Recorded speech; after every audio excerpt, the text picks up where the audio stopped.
Жигранов Данила Синенко, Федерация Россия. Тест на этой схватке приготовится.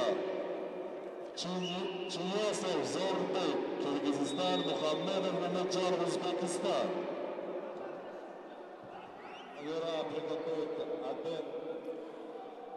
دوستان گرامی، باز هم گزارش ما از جریان رقابت پهلوانان برای به دست آوردن مدال برنجی شروع می‌گردد. در وزن تا 62 کیلو حالا نمایندگان قزاقستان و ازبکستان به میدان برآمدند و عبدیکشف مهروز و رقابت را اکنون ورزشگری قزاقستانی هم خیلی خوب شروع کرد. صاحب دخول گردید. پالوانبویف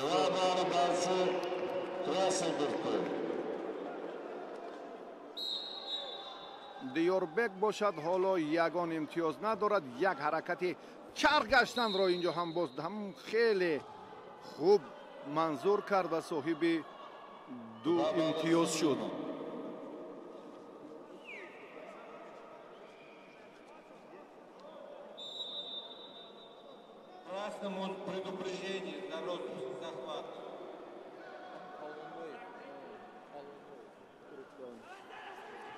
اکنون باز هم رقابت در این مرحله شدت دیگر باید گیرد. تمام اصول ها با واسطه داشتن کمربند استفاده می شوند. اگر دست آزاد باشد یا دست را از کمربند گرفتی الکی مجازات خواهد شد. یک خال دیگر و پهلوان ازبکستان پالوانبویف به دست آورده توانست. حریفش اندکی آسیب دیده است که دیگر ادامه سبقت را حالا به این لحظه هم توجه ندارد. عبدیکشف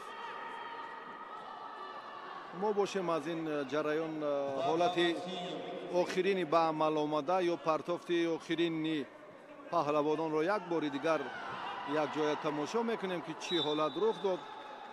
بسیار پهلوان ازبکستان هم در این مبارزه ببینید به حلوک داخله پای حریف را هم فشار آورد.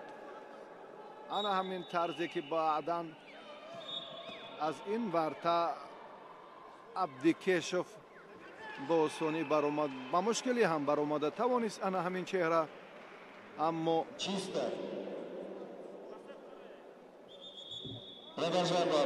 پایش آسیب دید. شاید بر رفتی سبقت این علت تأثیر خود را رساند. پالوانبویف خیلی خوب هنر خود را نشان داده ایستاده است نسبت به حریفش، یعنی در گرفتن البته حرکت اول یا قپیدن کمربند رقیب خیلی هم جهد و تلاشش خوب است. باز دو امتیاز دیگر را پهلوان قزاقستان مال خود کرد عبدیکشف و نتیجه را تغییر داد. 4-3. اکنون پالوانوف دیاربک این کبودپوش در میدان بوده دیگر باره به رفت سبقت باید توجه کند که ادامه مبارزه در این مرحله برای مدال برنجی باز هم شدت دیگر گیرد، جالبتر شود.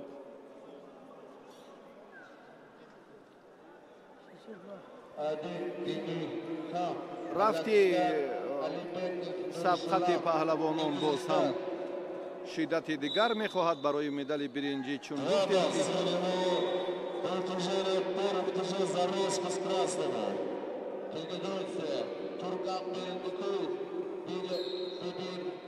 ورزشگران موایی به سر رفتید و باز هم حالت اندک مشکل برای پهلوان قزاقستانی به میان آمد که دو خال دیگر را از دست داد. نتیجه افزون شد، باز 5-4 با تفاوت یک امتیاز پهلوان ازبکستان آن در پیش است. ما یادآور میشویم که در 3 گلیم این زمان رقابت مرحله آخرین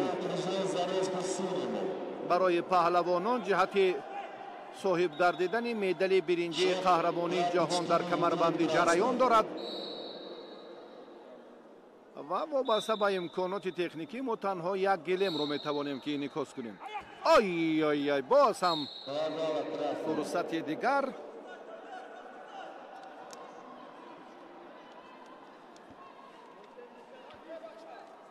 نتیجه بهتر از پرتافت 1 امتیازه، 2 امتیازه، 4 خاله، غلبه صاف هنگام پرتافت انجام دادن که 2 تخته پوش حریف به زمین افتاد. حالا هم در روند مبارزه این غلبه صاف است. خیلی هم با سرعت با جرأت پهلوان بیکوف دیوربک حریف را دچار شکست کرد و برنده مدال برنجی در وزن تا 62 کیلو گردید.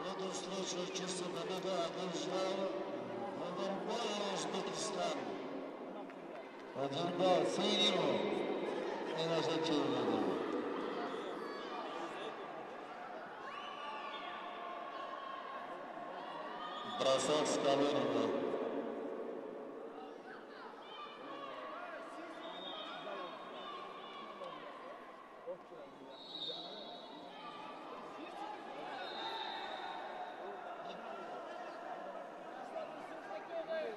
После схватки прилетел Чачин, Весов, Зорбек, Кыргызстан, Мухаммедов, Узбекистан. После этого противник так готовится 75 килограммов. 2 балла красного. پهلوانان برای مدال برنجی وزن 62 کیلو رقابت را اکنون ادامه دادن. در 3 گلیم که جریان گرفته ایستاده است. حالا برای ما هم معلوم نیست که جفت دیگر پهلوانان ازبکستان و روسیه سبقت را چگونه سپری کردند. Спортсмен, команду, уберите их, пожалуйста.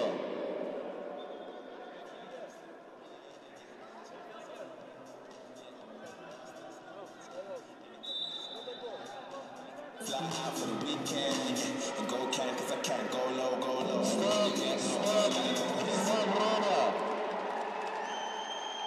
Без оценки последовательности. Эту схватку кому-то одержал Адильбафину. Курбанов, Таджикистан, занял 3-е место.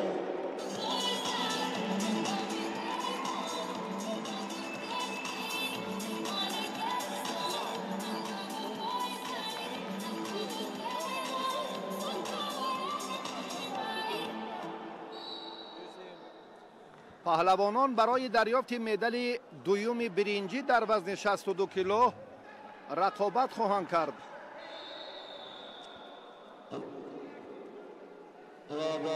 نمایندگان ازبکستان و روسیه چون گفتیم به همین گلیم دعوت شدند.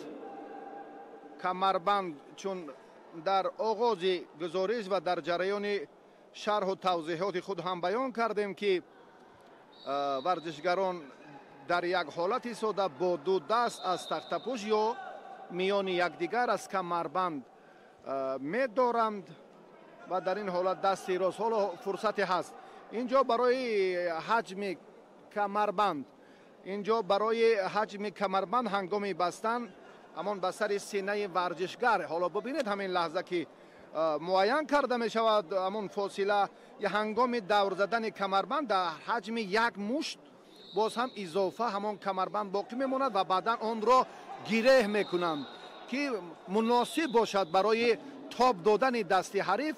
انا همین حالتی که عیان است و بعدا حرکت اینجا شروع گردد. дар ин ҳолат дасти рост аз таги дасти чап ва дасти чап аз болои дасти рости ҳариф мегузарад. банди дастро зери камарбанд дароварда аз беруни камарбанд меқапанд. ана ҳамин тартибе ки ҳоло мо дида истодаем. барандаи медали аввали биринҷӣ дар вазни то 62 кило палвонбоев Дилшодбек аз Узбекистон шуд. ва ҳоло варзишгари дигари Узбекистон Авазбеков дар майдон аст ва бо Мунис Булат аз Россия рақобат дорад. чун гуфтем қаблан ки ман аз Бошқирдистон ва аз Татаристон аз шаҳрҳои Уфаву Қазон теъдоди иштирокчиён дар ин мусобиқот зиёд аст. аз Қуқанду Фарғонаву аз баъзе аз минтақаҳои шарқ ва ғарби ҷумҳурии ҳамҷавори Узбекистон, аз Қазоқистон ва имрӯз як дастаи мукаммал бароси аз Туркманистон бисёр ҳам мавриди таваҷҷӯҳ ва назари мухлисон қарор гирифт ва бисёр ҳаводорони гӯштини камарбандиро субҳи имрӯз шод кард. мо боварӣ дорем ки дар марҳилаҳои баъдӣ онҳоро боз ҳам сазоворона муаррифӣ хоҳем кард. паҳлавонони Тоҷикистон ҳам аллакай ба марҳилаҳои ниҳоӣ дар вазнҳои мухталиф роҳ ёфтанд ва иттилоъ доданд кумитаи тадорукот ки паҳлавонони мо пагоҳ рақобатро дар вазнҳои хеш дар ҳузури мухлисони сершумор дар тантанаи маросими ҷамбас ё ҷоизасупорӣ доир хоҳанд кард.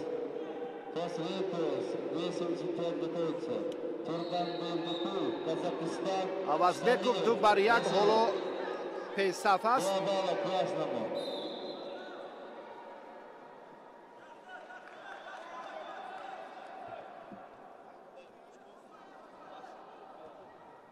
дигар бора ба ҳаракати паҳлавони ӯзбекистонӣ Мусин Булат эътибор дод ва ҳоло мехоҳад ки наздиктар наояд, чунки хатаре ки эҷод гардид дар ҳолати андаки фориғболияш. дигарбора ба ин нуқта таваҷҷӯҳ мекунад. инҳо бояд наистанд, ҳаракат дошта бошанд ва бештар фаъол бошанд. камарбандӣ тақозо мекунад. ин навъи варзиш ки партоф бештар бояд бошад.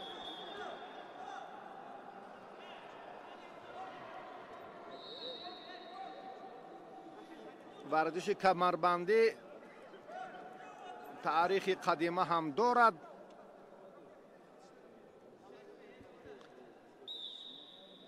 ба монанди гӯштини миллии гӯштингирӣ дар қисмати шарқу ҷануби Тоҷикистон агар гӯштини миллии гӯштингирӣ ривоҷ ёфта бошад, дар қисмати шимоли кишвар ва махсусан дар шаҳри Истарафшан, ноҳияҳои Масчоҳу Ҷаббор Расулов, ин навъи аҷдодии мо ҳам хеле рушд кардааст.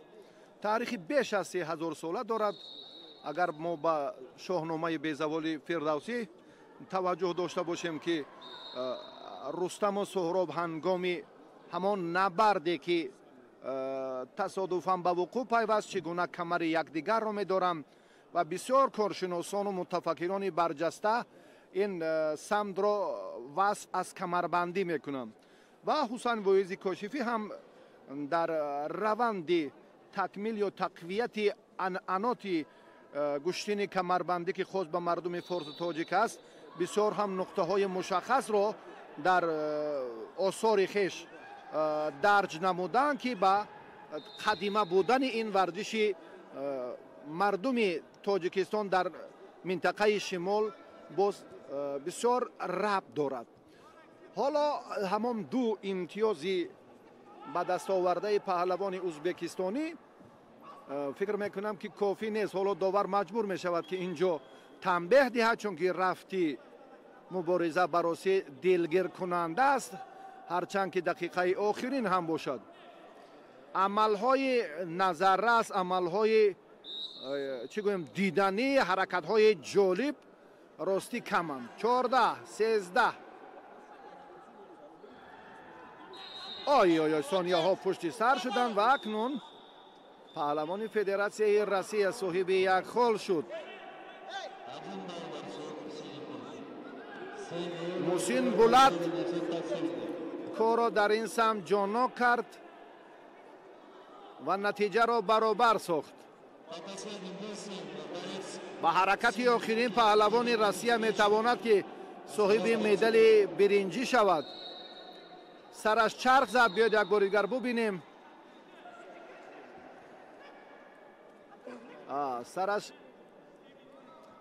партофте ки сомон дод. Бубинед як бори дигар ки хеле суръати тез ҳам дошт. андаке бале ҳолаш хуб нест. назди духтури мусобиқа рафт ва воқеан ҳам паҳлавони ӯзбекистонӣ дар ин сонияҳои охир фориғболӣ кард. он музаффарияте ки дар кафи даст дошт, онро аз даст медиҳад ё на 5 сонияи дигар.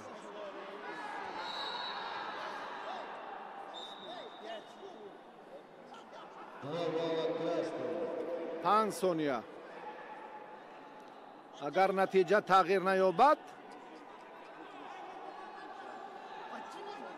محسن بولات با کوشش آخرین خودش در به دست آوردن مدال برنجی وزن تا 62 کیلو در قهرمانی جهان موفق می‌گردد. ترتیب درست داشتن بسیار مهم است. تمام اصولها با واسطه داشتن کمربند استفاده می شوند.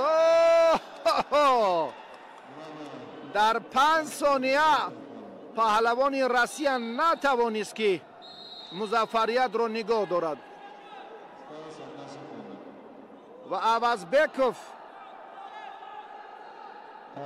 یک پرتافت دو امتیازه انجام داد، نتیجه را 4-3 کرد. یک ثانیه دیگر چی نقشه دارد؟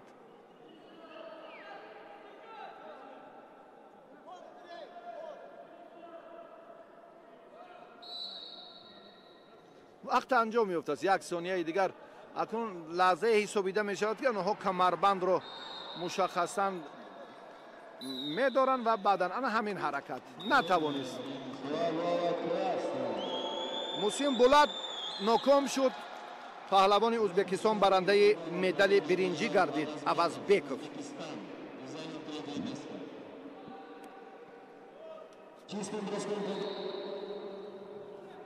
Мухаммедов Мамеджан, Узбекистан, и занял 3-е место в этой весовой категории.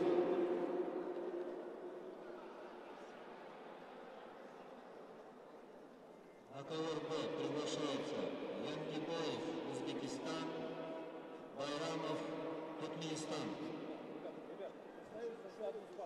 На ковер С приглашается в весовой категории до 90 килограммов. Мурзаджонов, Узбекистан, Байрамов, Марат, Россия. Янгибаев, Байрамов приглашаются на ковер Б.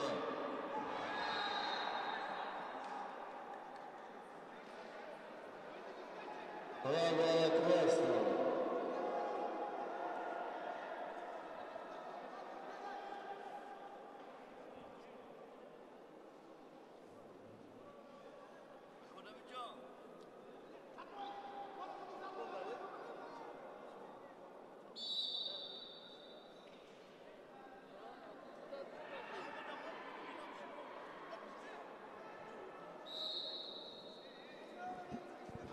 اکنون مبارزه ورزشکاران باز ادامه خواهد یافت. چهره های به میدان میبرایند که البته در مرحله های پیشین از خود یک هنر و متانت والا هم نشان دادند.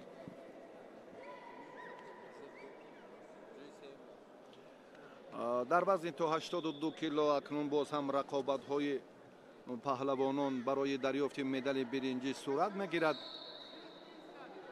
نمایندگان ازبکستان و ترکمنستان به میدان آمدند.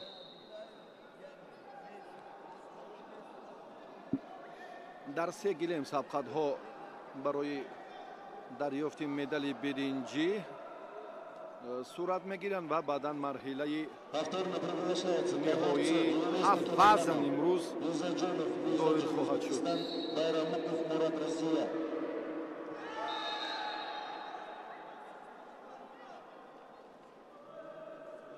янгибоев иномҷон варзишгари сурхпӯш аз ӯзбекистон аст. байрамовро мо дидем ки дар як дидор ноком шуд. байрамов ҳоло соҳиби 2 имтиёз гардид. бале ба паҳлавони сурхпӯш танбеҳ доданду ба варзишгари туркманистон 2 хол.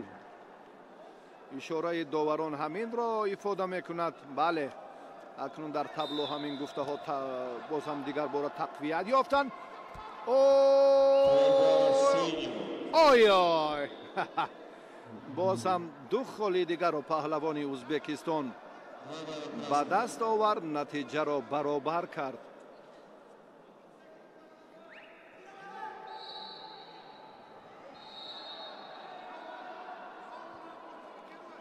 идомаи сабқати паҳлавонон боз ҳам дар ба даст овардани медали биринҷии вазни то 82 кило ранги дигар мегирад. як ҷиҳати фарқкунанда ки дилгиркунанда нест сабқатҳо. ростӣ баробари доштани камарбанд хоҳ нохоҳ акнун партофт ба амал меояд. 2 холи дигарро варзишгари туркманистон ба даст овард. фикри ман аст шояд инҷо баҳс ба миён ояд. аз коргардон хоҳиш мекунем, аз ҳайати техникӣ ки ин лаҳза барои мушаххас ва дақиқ кардани рафти сабқат ба мо кӯмак кунанд. 100% паҳлавони туркманистон 2 холро ба даст овардааст. биёд як бор дигар таваҷҷӯҳ мекунем дар ин раванд. акнун ин ҳаракатро аз ин минтақа ки дигар бора нишон доданд, китфи варзишгари туркманистон ҳам ба замин афтид. ба ин ҳолат бисёр ҳам акнун мушкилтар шуд. баъс андаке тафовут дорад. варзишгаре ки аввал меафтад имтиёзро аз даст медиҳад.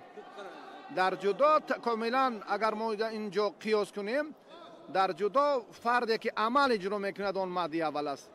инҷо биёд як бор таваҷҷӯҳ мекунем ки кор дар ин замина чӣ гуна. 100% сипос бародар. оне ки воқеан ҳам аён аст, чӣ ҳоҷат ба баён. дигар бора бо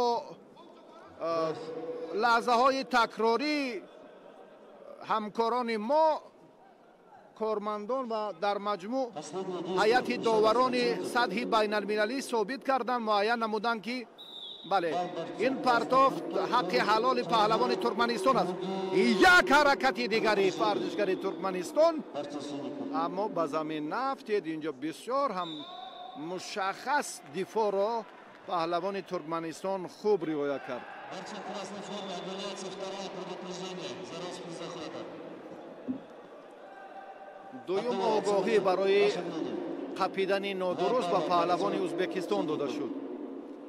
4-2 натиҷаи умумии сабқат барои медали биринҷӣ вазни то 82 кило. ой ин ҳам боз ҳаракати хеле муносиб. як хол буд ба паҳлавони ӯзбекистон. боз ҳам акнун ман пешгӯӣ намекунам, аммо як лаҳзе ки ба замин меафтад, эътироз баён мекунад. ба ин ҳолат бисёр ҳам қатъӣ риоя гардид ва танбеҳи сеюм паҳлавони ӯзбекистонро аз медали биринҷӣ маҳрум кард ва бо ҳамин тартиб варзишгари туркманистон соҳиби медали биринҷӣ шуд.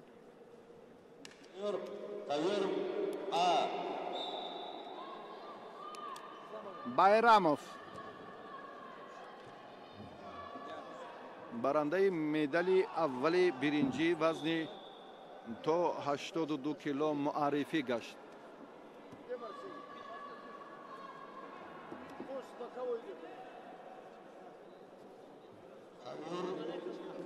Приглашается 82 килограмма.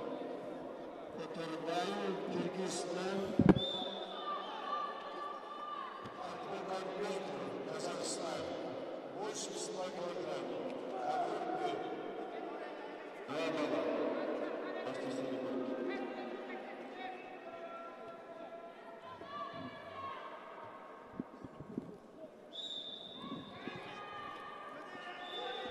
ба рақобатҳои паҳлавонони дигар таваҷҷӯҳ мекунем. ҳоло боз як нерӯсанҷии дигар барои дарёфти медали биринҷӣ боқӣ мондааст дар вазни то 82 кило. ва қаҳрамонии ҷаҳон дар кура дар гӯштини камарбандӣ хеле ҳам шаҳомати خاصه خود را دارد. خیلی هم در سطح ضروری اینجا سپری گشته ایستاده است. صبح امروز مراسم افتتاح دایر گردید و بعداً رقابت‌های پهلوانان کاملاً هم یکی از دیگری فرق کننده بود. حالا اکنون چهره‌های دیگر را استقبال می‌گیریم. Tell JK that we still rolling, yeah. Tell Russell I'm around, yeah. Lost that sky, ain't nobody messing with a guy. Might take a fly out for the weekend and go can, cause I can. Go low, everybody get low. Had a couple hits and a couple solos. Now I got a couple bricks and a couple more posts. From the far side, everybody loco. I was looking off the man there with a polo. Now I'm with a man there with a polo. I can make a honey give away your last photo. And I stay show, yo, you know how it goes. I got fly.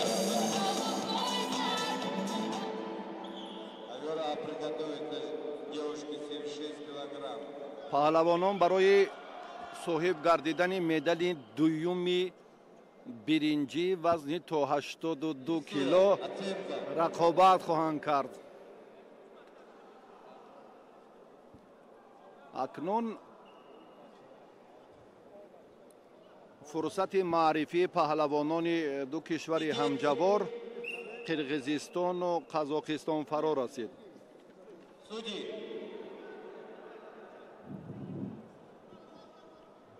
Оторбаев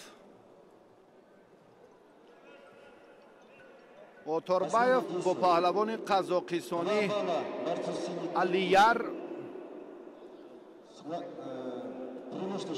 عید مخدبک رقابت دارد چون یک لحظه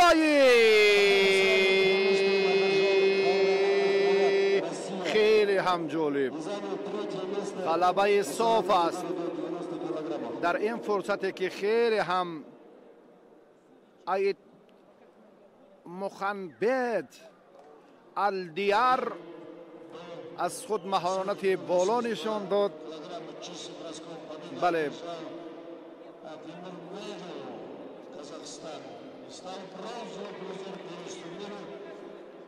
برنده مدال برنجی قهرمانی جهان در کمربندی گردید. آفرین، بسیار هم هنرش بالا و شایسته.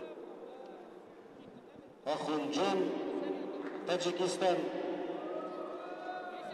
Шигапов, Карин, Россия. Смена судейской бригады, ковер Б.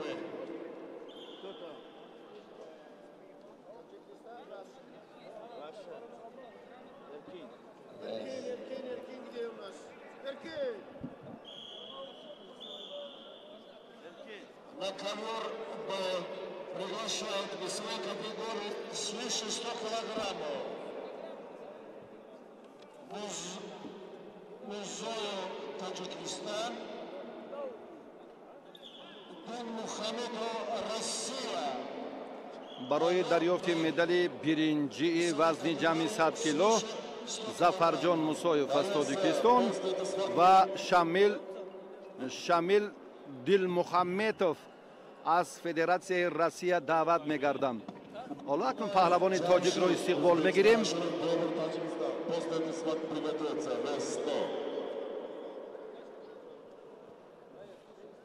Зафарҷон дар як дидор ноком буд. Автомобилешается Тасилов Рахимджон, Таджикистан. Рақобати тасаллобахшро ҳам хуб анҷом дод Вес Денис награда, КВС. ва ҳаққи муборизаро барои дарёфти медали биринҷӣ пайдо кард. ин Шамил ном дорад.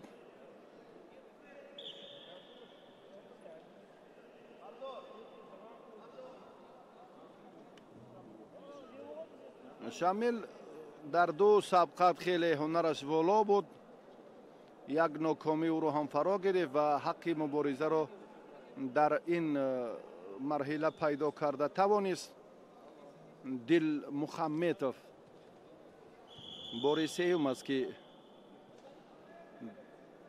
ба майдон даъват мекардад ва акнун ин талоши паҳлавонон ҳам фикр мекунам хеле ҷолиб сурат мегирад, чун нокомҳое ки ва баробари ё ченаки ҳамон қафаси сенаи варзишгарон ки камарбанд муайян шуд, як ба ҳаҷми як мушт мавқеи озод ва баъдан гиреҳ баста мешаваду камарбанд хеле озод аст ки ҳатто даст ду давр дар камар тоб мехӯрад ва доштани ё қапидани ҳаракати аввал барои ҳарду ҳам як хел аст, як маром. Ой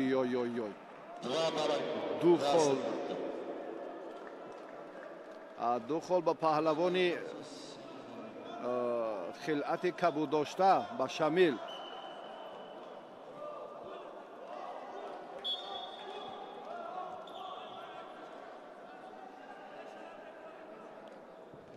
Зарифҷон корро чандон хуб шурӯъ накард.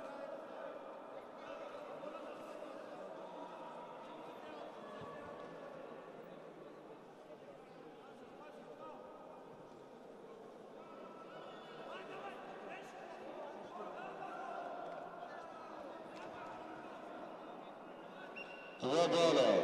Барсис синам куртку.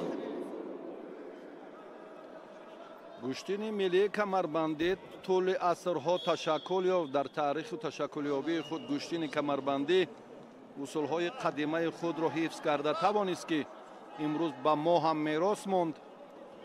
дар гӯштини намуди олимпӣ усулҳои гуногуни гӯштини миллии камарбандӣ ва дар маҷмӯъ агар ҳам боз ҳам таваҷҷӯҳ кунем ҳастанд он бандҳои алоҳида, боз паҳлӯҳое ки инҷо ҳам метавон дар ин бора ҳам ёдовар шуд ва дар мо боз ҳам се банд се навъи камарбанди роиҷ аст. маъмултар аст. биед акнун варзишгарро муаррифӣ кунем. Шамил дар ин дидор бо ҳисоби техникӣ 6-0 ғалабаро ба даст овард. аммо сониясанҷи варзишгари мо Зафарҷон Мусоев инҷо эътироз дорад ки он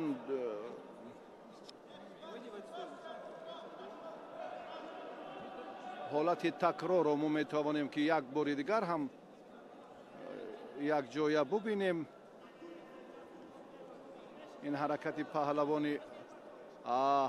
паҳлавони Россия дар ин ҷараён баробари ҳаракат инҷо муқовимати Зарифҷонро дидем, аммо осебашро ҳам мушоҳида кардем ки андаке ҷиддитар буд. ва акнун бале як имтиёз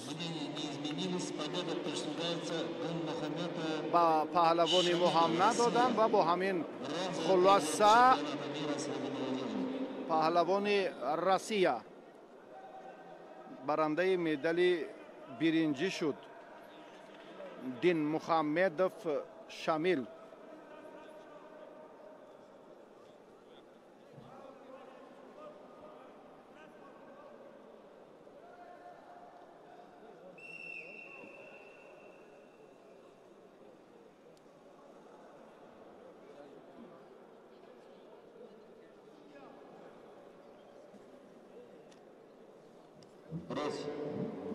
Вес 76 килограмм. Tulliberdiyev Lazzat O'zbekiston, Badam Dina Qozog'iston, Yunus Badam Dina Qozog'iston, Lazzat O'zbekiston.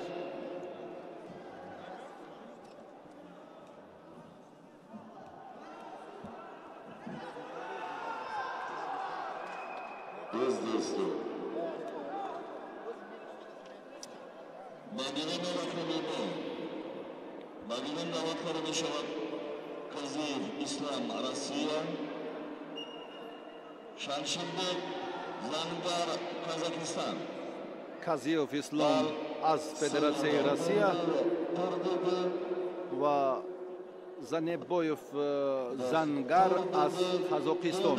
Lazzat O'zbekiston, Dodana Dina Qozog'iston.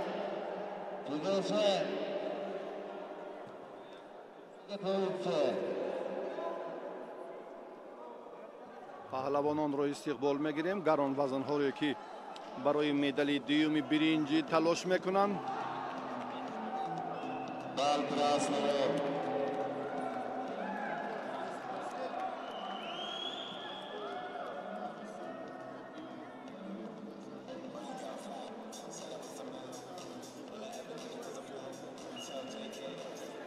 Kaziyev İslam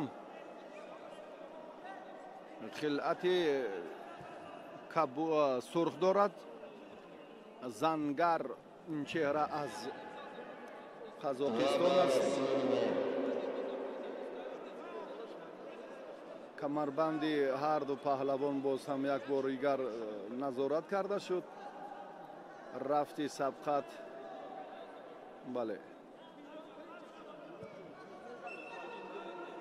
از درست بودنی کمربند گیری آن وابستگی الهیده دارد. یک مشت اضافه است قفس سینه و بعدا پهلوانان به مبارزه شروع میکنند.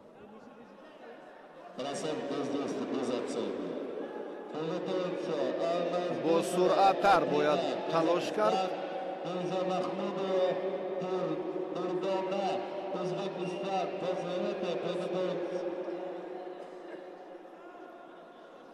اوی خیلی هم حرکتی خوب بود اما کتفی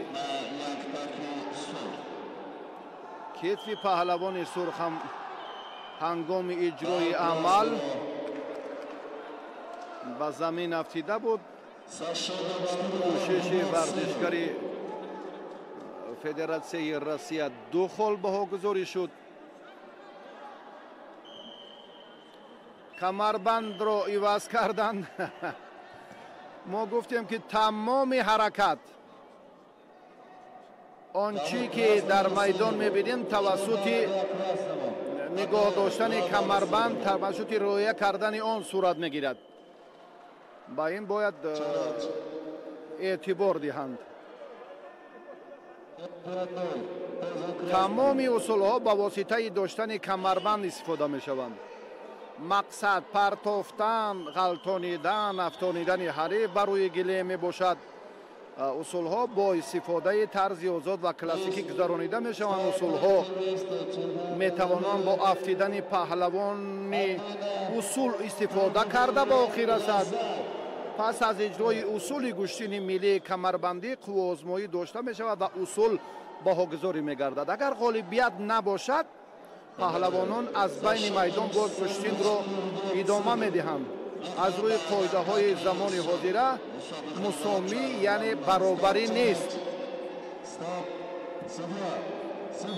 امروز ما عمل آخرین را هم دیدیم که به نوبت گرفتند. یعنی صفات امتیاز.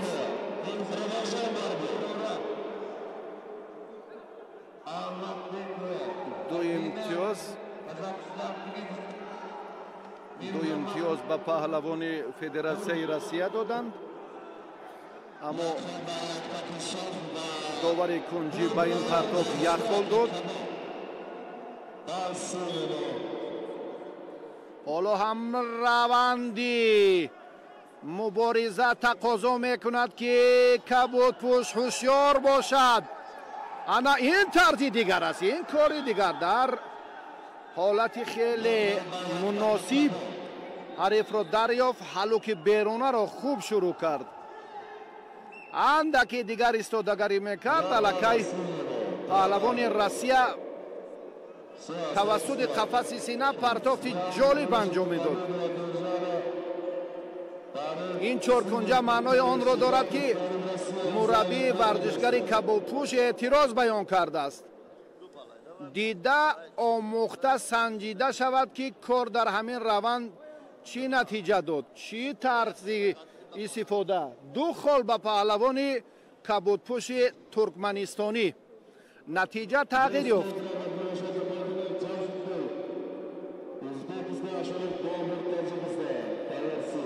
تنها در دو حالت غلبه حساب داده می شود.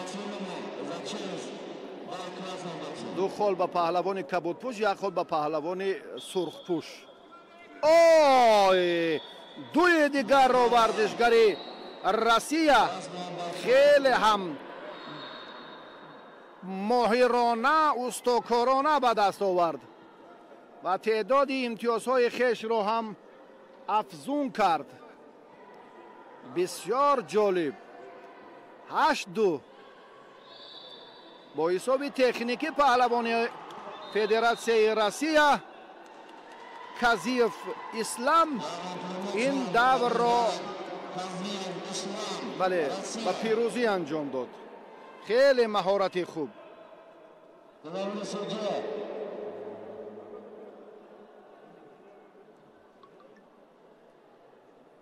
حالتهای تکرار را باز یک بار دیگر فرصت داریم که ببینیم.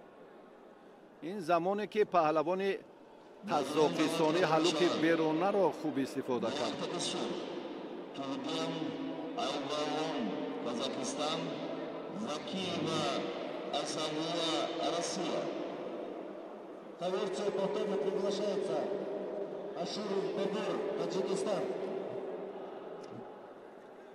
اکنون مبارزه بانوان برای به دست آوردن مدال های برنجی شروع خواهد گردید.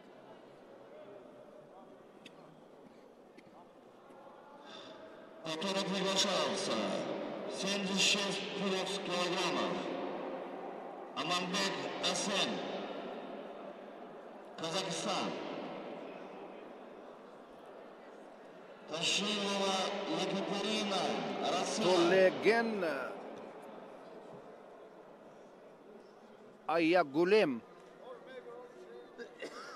Аягулем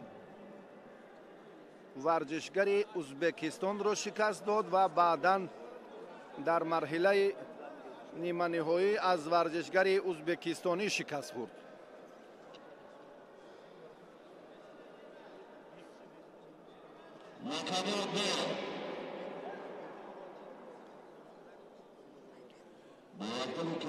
انا همین گل دختره که در واخوری نیمه نهایی آسیب دید، دچار ناکامی گردید در سبقت نیمه نهایی و بعدا در واخوری تسلی بخش شرکت کرد، کامیاب هم شد و حق مبارزه را برای دریافت مدال برنجی پیدا کرد.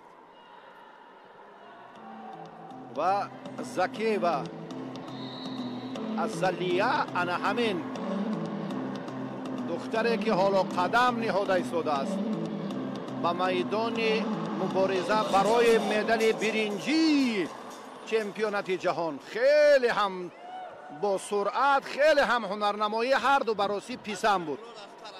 هر دو از خود یک مهارت و متانت و استعداد شایسته هم نشان دادند. بله به توجه میکنیم اکنون بر هفته سبقت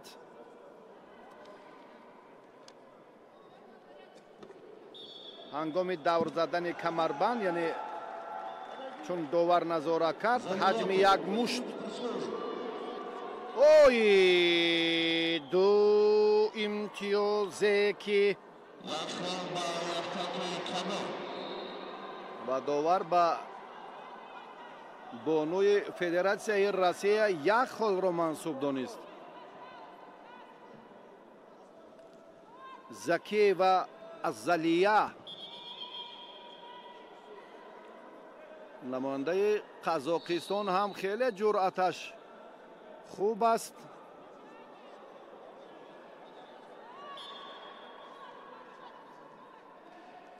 اکنون در مقابل یکدیگر اینها خوب ایستادگی کرده میتوانند، با آن خاطر که هر دو در مرحله نیمه نهایی با گران وزن ها روبرو شدند.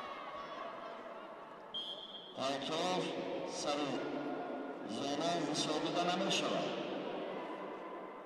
حرکت یا پرتافتی که امتیازآور است سر زانو و گران سامان یابد به نظر گرفتن نمی شود.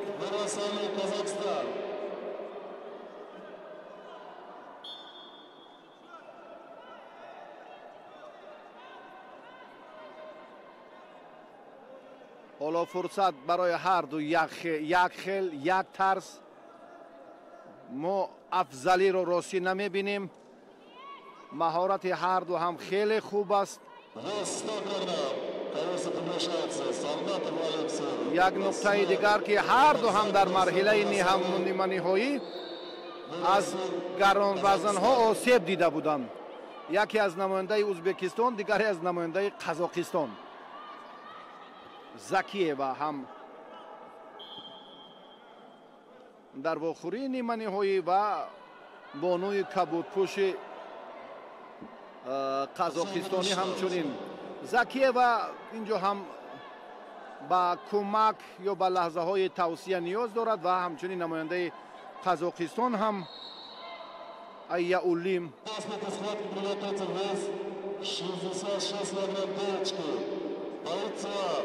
Виктория, Россия, Назарова, Джалова, Таджикистан.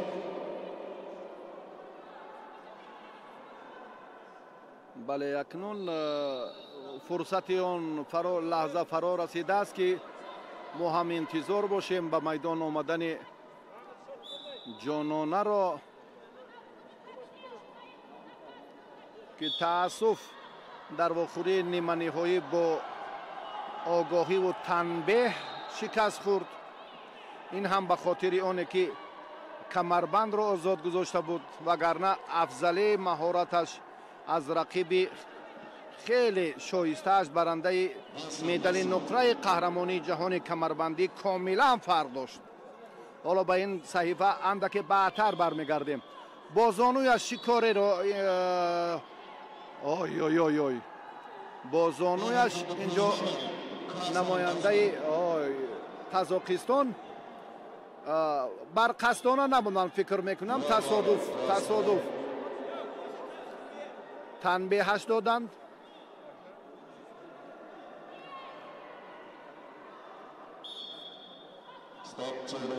به حریف باید آسیب نرسد.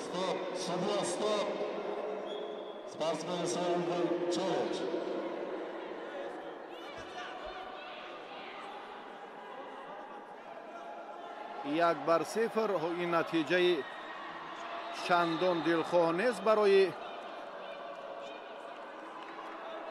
زکی و ازلیه.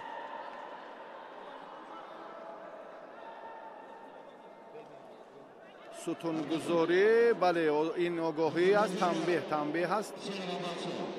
بله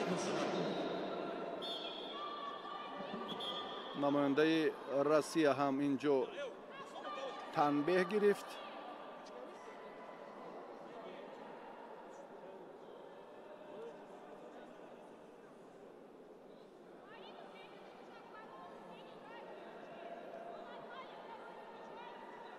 زکی و ازلیه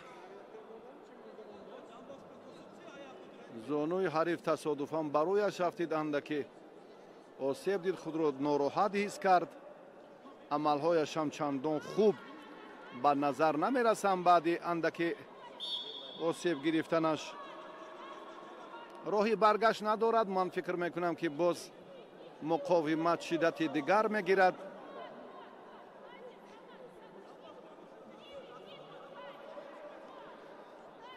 вазни ҳарду ки анқариб баробар аст. қувозмои ҳарду ҳам инҷо бисёр ҷолиб сурат гирифта истодад. мо дар мавриди гарон будани вазнҳое ки ҷамъи 78 килоро дар бар мегирифт, 76 килоро пештар ҳам гуфтем. дуюм огоҳӣ ба намояндаи федератсияи Россия доданд. дуюм танбеҳ.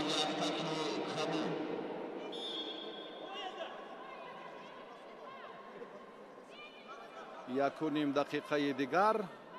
ин вақт хеле вақти тӯлонӣ аст барои варзишгарони куштини камарбандӣ, чунки дар 2 сония мо дидем ки натиҷа комилан тағйир ёфт.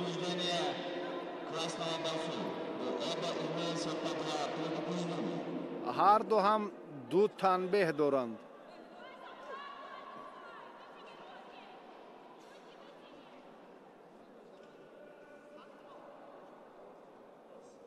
Секундант в красной форме, уходите на зрительское место, вам красную карточку.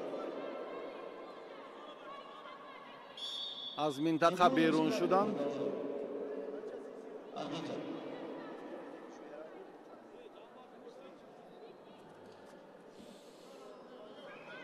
Последний бросок, чистый бросок Давыда одержал. Солдаты Валиции Россия.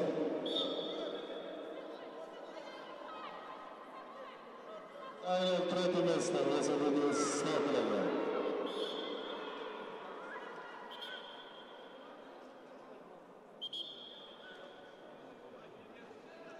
Вес 66 килограмм. партофти намояндаи федератсияи Россия хеле ҳам вазнин буд. Закиева Азалия ва рақибаш Осеби ҷиддӣ дидааст. Закиева соҳиби имтиёзи дигар шуд, 2 холро ба даст овард. аммо Тулеган Аюлим инҷо осебаш ҷиддӣ аст. духтурони мусобиқа ба ӯ кӯмак карда истоданд, вазъаш чандон хуб нест. фикр мекунам дар ҷараёни мубориза дигар зарурате нест ки рақобатро идома диҳад. беҳтар аст ки аз ин сабқа даст кашад. акнун ин вобастагӣ дорад аз вазъи саломатии ин боно. ман метавонам ки боз рақобатро идома диҳам. ишора дорад намояндаи Қазоқистон. Аюлим Тулеген Аюлим бо хилъати сурх, ана ҳамин чеҳра. Аюлим дар вохӯрии ниманиҳоӣ аз намояндаи Узбекистон осеб дида буд. вазни ҳарифаш дар марҳилаи ниманиҳоӣ анқариб ки 1 баробар, агар аз ин камтар, 87 кило ва ин бону 76 кило буд. бо ҳамин тафовут мубориза бурд, муваффақ нашуд. баъдан ба марҳилаи навбатӣ барои дарёфти медали биринҷӣ ҳаққи муборизаро пайдо кард. ҳамин ҳолат ҳам дар Закиева рух дод. мо дар ин бора андаке пештар ҳам гуфтем, ҳарду ҷабрдидаҳо ҳоло дар майдонанд. Закиева имкони хубтар дорад.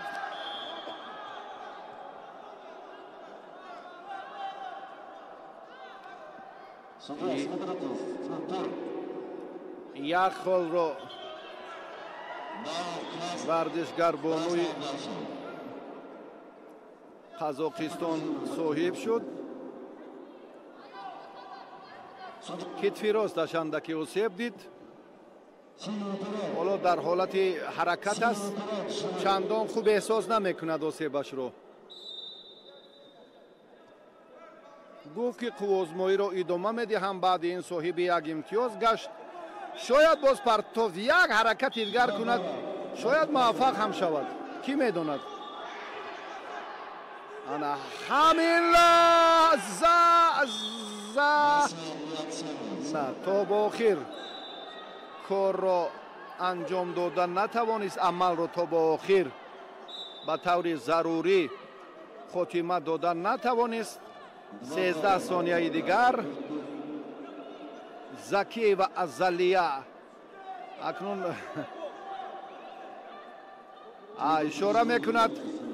اشاره میکند که بیشتر حرکت های غیر قاعدوی را اینجا نشان میدهد. دو اما بعد از امری از میدان بیرون بود. فکر میکنم حرکت از سر زانو حرکت رو ما از اول گفتیم که امتیاز دادن نمیشود به این حرکتی که ورزشگر توسط استفاده سر زانو. حالا یک بار دیگر از فریز از سلطان خواهش میکنیم که از این طرف کمی نمایان نیست، با زانو نشست از طرف دیگر. بله دقیقاً با زانو نشسته بود، حرکت به نتیجه. زکیه ازلیه با این حالت رو باز هم داوران مسابقات قهرمانی جهان دیگر بار نظارت دارند. ازلیه راستی بسیار چهره به ورزشگر شباهت داشتن نیست، لیکن بسیار چسبان. بازانو که بود، از این نقطه نظر کار ثمره بخش خاتمه نیافت برای ایلیم.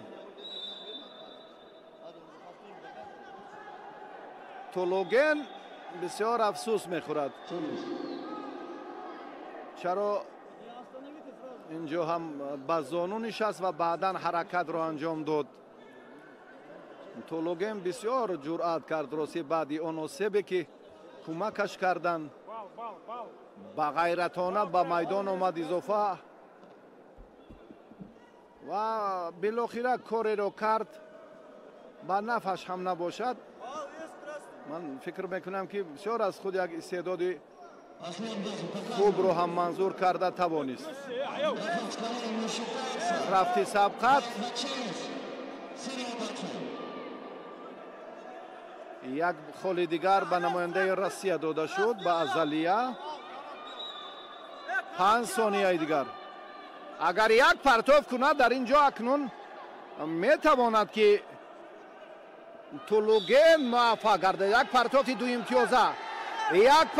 دو امتیازه، گریه لازم نیست، حرکت لازم است.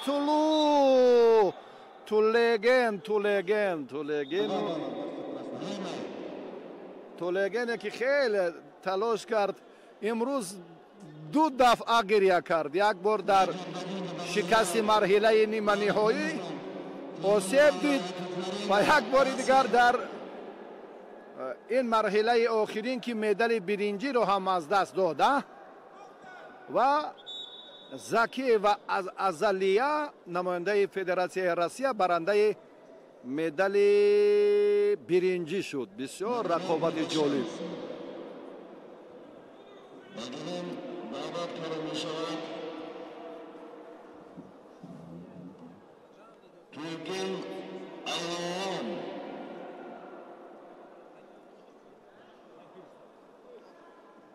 Kazakistan, Zakiyeva, Azaliya. Ne Vulkan yolcu Tokyo. Uçidos profesyonel. Azaliya buraya.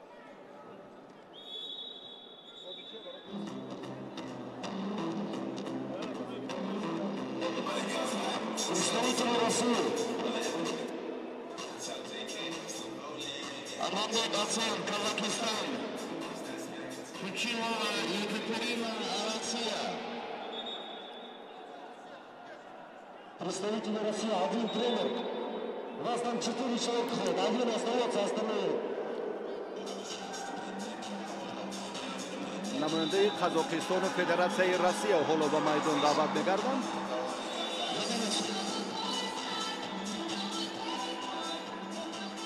Taşımura. Taşımura. Taşımura. Taşımura. Olmadı.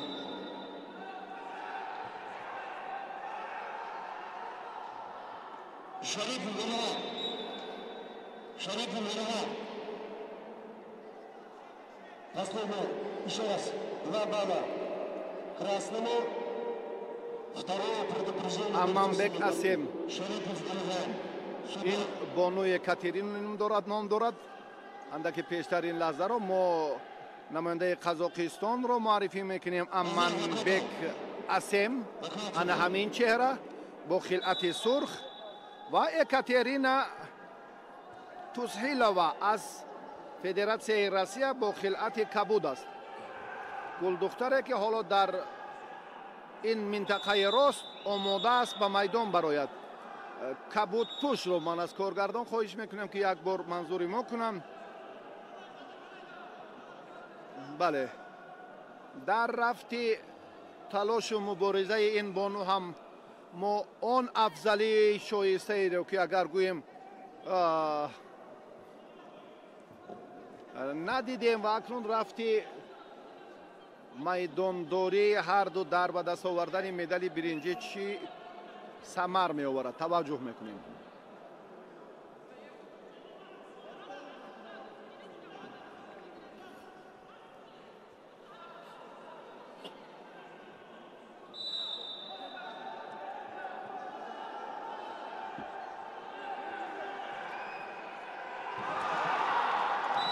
дар гилеми дигар ҷонона бисёр ҳам аз худ маҳорати боло нишон дода истодааст.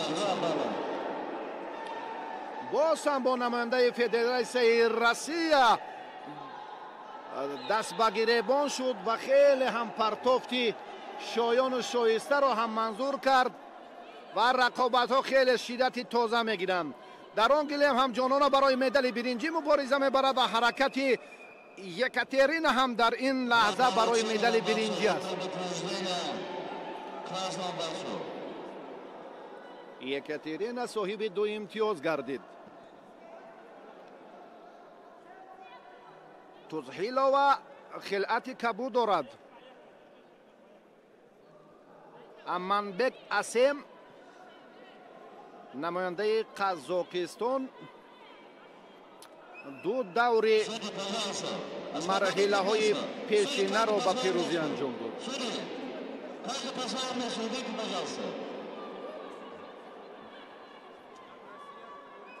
на, Екатерина ин ҳаракаташ чандон муносиб набуд.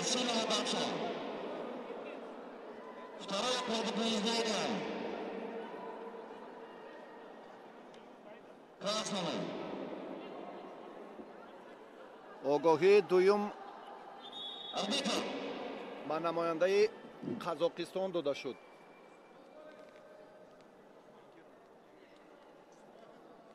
акнун боз ҳарду ҳам ба ҳолати аввала баргаштанд. ҳарду ҳам камарбандҳои якдигарро боз ҳам дақиқ ва қавитар доштанд.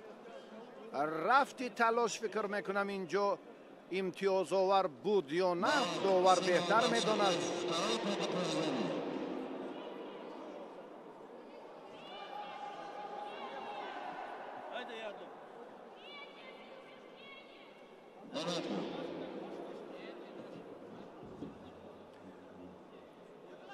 каме ҳолати баҳсбарангез ба амал омад. Екатерина рости талоше ки дорад ҳоло чандон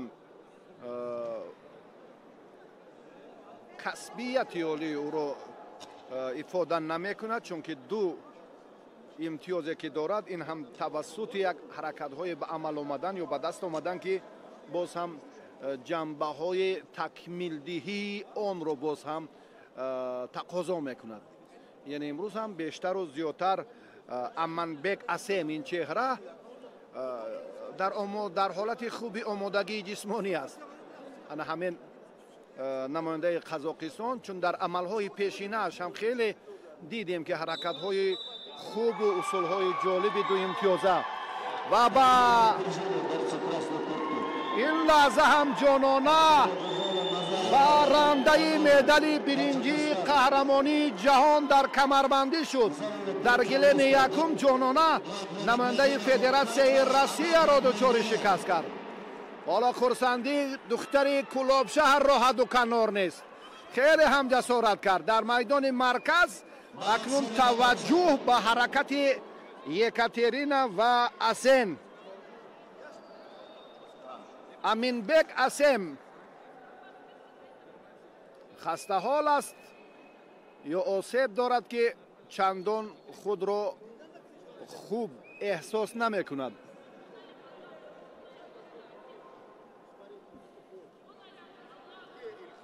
توجه باز هم به همان داشتن کمربند سال پار جانانه در شهر نمنگان تا مرحله نهایی قهرمانی جهان در رشته کمربندی رفته بود، اما جای دوم رو گرفته بود.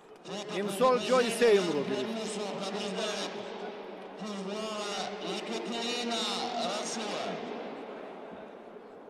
و اکنون نتیجه 5-0 این یک جهتی فرق کننده ملکه باشد. جهت دیگر فشارهای بیشتر 3 تنبه به نماینده قزاقستان داده شد و این چهره با گرفتن مدال برنجی یکاترینا شرفیاب گردید. اسم از مدال برنجی هم محروم شد.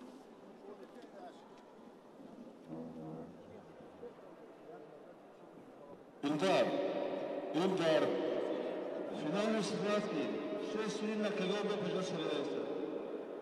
Finalne svatki, 6 min prišlo se desna Kagombe. یک رول بتن تیور شم. فینال. او فینالو را بیان یک جواب. هم جب بودی اول یک تفاوض فیزیکی. یک تاون شو. Zapurov. Stop, sudja. Sudja. Stop.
Финалист ора наметен. Финалист есть? Список. Это мой список, я его не отдам. Вот эти финалисты нет? Ну тогда вы скажите, я напишу тогда. Чистым броском победа одержала Дауренбек Акулов, Казахстан.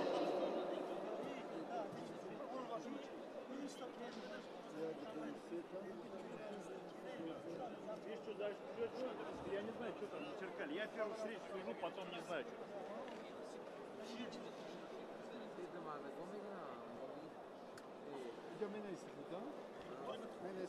Вот вторая. Я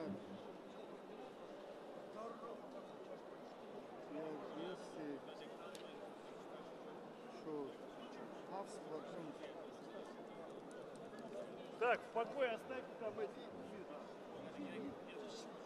Первый лист не отдал Луны.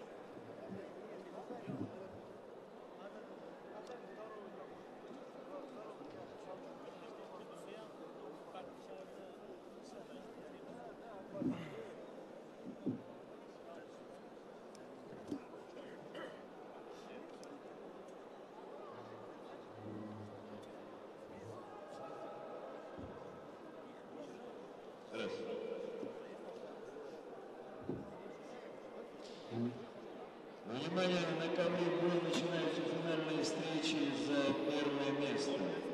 Объявляю состав судейской бригады. Сунати шумба харнафет инжес. Россия. Боковой арбитр. Алло. Джаргал Мешаво да. Феркс. Да рама тенже холо куби. Боковой король Сергей Афонин. Россия. На ковер приглашается финальная встреча весовой категории 57 килограммов мужчины. В красной форме Альмар Аксан, Казахстан. Его соперник из Узбекистана. Мешаво хафт ваткай бад ба фрита занг занам чи ягон сохас. Хоп, ман.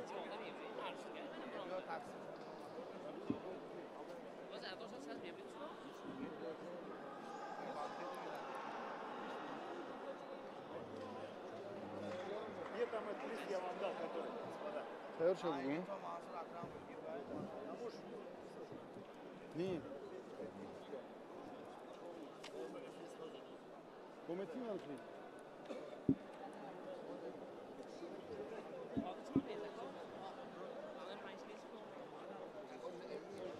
Ödülün galipleri meşalar. 57 kilo, vazni 57 kilogram. Amindurgu Maqsad, Kazakistan. Zakirjonov Asomiddin, O'zbekiston.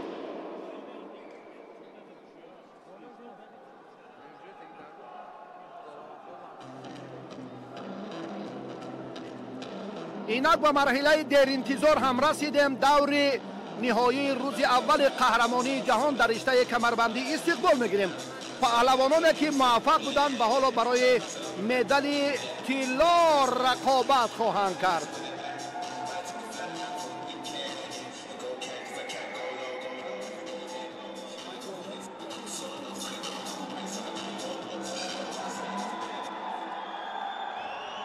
و نفر دوم در وزن تا 57 کیلو نماینده ازبکستان زاکرجانوف حالا به میدان میاد. اسامیدین نام دارد. در 3 دور غلبه را مال خود کرد و خیلی هم زحمتی شایسته مربی را یک بار دیگر در برای گلم خوب نشان داد. امیدوار است که این دور هم برایش کامیابی میارد، اما این را وقت نشان میدهد. بیا توجه میکنیم به سبقت اولین پهلوانان در وزن تا 57 کیلو. داوران سطح بین المللی، مربیانی که امروز هم موظف بودند خیلی با کار امروزه با رفت سبقت ها خیلی توجه الهیده داشتند و یادآور میشویم که ورزشگرانی که حالا توجه کردن به میدان آمدن در این حالت دستی راست خود را از تک دستی چپ و دستی چپ از بالای دستی راست حریف میگذارند. بندی دست را زیر کمربند در آورده از بیرون کمربند میکپند. 2 امتیاز را این لحظه هم پهلوان ازبکستان مال خود کرده. خیلی هم در سطح خوب و کسبی استعداد زاکرجانوف اسامیدین را میباید که وصف کرد. بسیار هم حرکت خوب، لحظه خیلی جالب و مناسب. درباره گشتین کمربندی، درباره تاریخش، وصف آن ادیبان و منقدان برجسته ساحه ورزش رو قبلا هم گفتیم و در اثرهای خیلی بلند مضمونی حسین باعث کاشفی بسیار هم درج گردیده است. همون جنبه های مکمل، پهلوهای الهیده گشتین کمربندی و باز هم در شاهنامه بیزبال ابوالقاسم فردوسی هم هنگام انا همون لحظه های خیلی عبرت بخش و هیجان آور و پر از فلسفه پدر و پسر رستم سهراب که خیلی هم تاریخ غنی و بسیار هم مفهوم شایسته باز هم فتوت و جوانمردی و قوی ارادگی و جنبه های مکمل انسانی را فراگیر بودند. از کمر یکدیگر چون داشتند و کار در این زمینه هم سرچشمه اش راست همون به همان مقاومت و رقابت پدر و پسر ربط میدانند و از این برمیاد که کمربندی هم تاریخی 1000 ساله ها دارد و بیشتر در تاجیکستان در منطقه شمال رشد کرده است.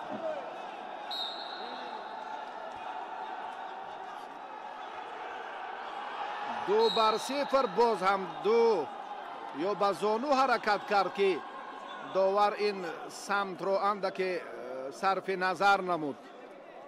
پهلوان ازبکستان 2 امتیاز دارد و 1 تنبیه.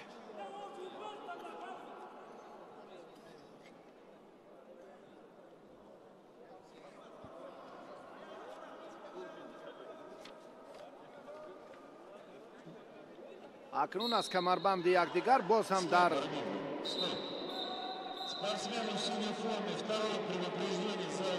مقصد امانگلدی از قزاقستان،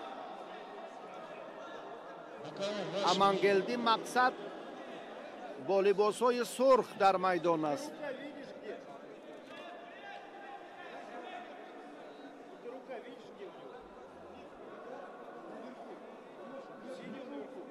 دست رو دیدید که چگونه داشته بود. راهبر گلیم مرکز همین نکته رو تکرار اشاره کرد. اوی به سر رفتید پهلوانی ازبکستانی. این هم خطر دارد. این هم در کل گوشین ها بسیار هم حالت ناگوار را نشان میدهد و حتی بله تنبیه هم به همین خاطر به لحظه های غیر قاعده عمل کردن پهلوانان رو دیگر بار نشان میدهد. این است بسیار حرکت سریع وقتی و امتیازی دو خالی دیگر را هم اکنون پهلوان ازبکستان راستی بسیار هم با زحمت به دست آورد. در وزن تا 57 کیلو هر دو تلاش دارند. اعتراض مربی قزاقستان امانگلدی مقصد اعتراض دارد. پرتافت همین چارکنجه معنای آن را دارد که کارشناسان متصدیان گلیم به پرتاف و حرکت ورزشگری ما اعتبار دهید. بیاید یک بار دیگر.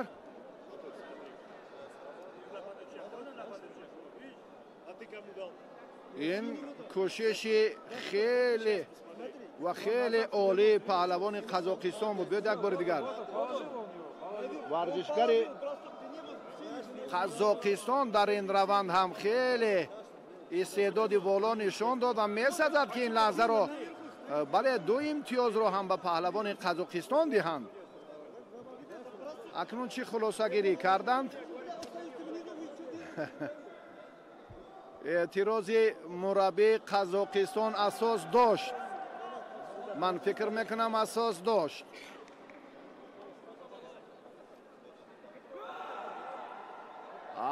دو خال دادند. انا این کاری دیگر. دو خال به پهلوانی خلعت سرخ داشته.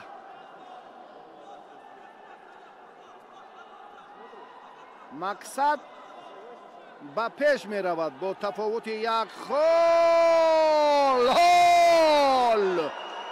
1 خال. اما کار رنگی دیگر گرفت. با زانو افتید یا چی حالتی که باز هم بحث به میان آمد. باز با میان اومد. ما این نوار تکراری رو میتوانیم دیگر باره ببینیم که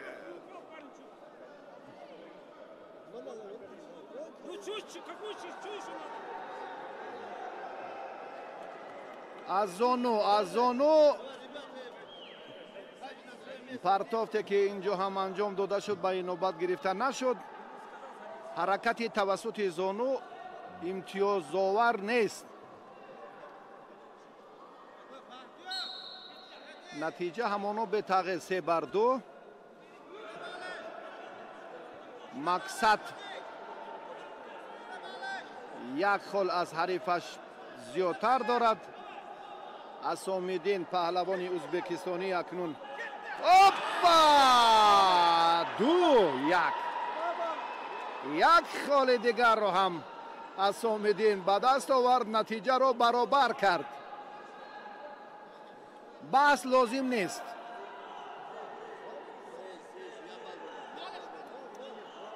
یک امتیاز اشاره کرد.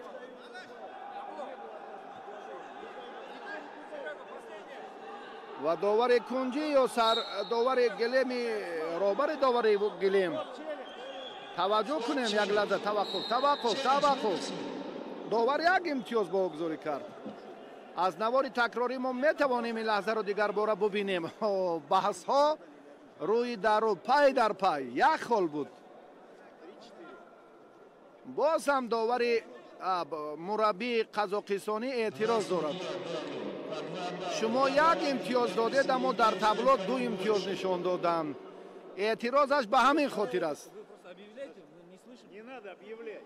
Двое показывают, я показываю самовнение, показываю оценку, резюмирую. یک امتیاز داور گلیم داد. برابر شد نتیجه. چرا 4 باز اصلاح میکنن. مادام که داور مرکز داور سمت راست هم یک امتیاز داده باشد و در تابلو 2 امتیاز پیدا شدن از برای چی؟ اکنون اصلاح شد. بسیار هم مشاهده کارانه ملاحظه کارانه عمل کنند. حق یک نفر به نفر دیگر هرگز نصیب نمی کند. هر کسی زحمت و تلاش پیوسته دارد. حلالش بود. بگذار به سفره ظفر برآید.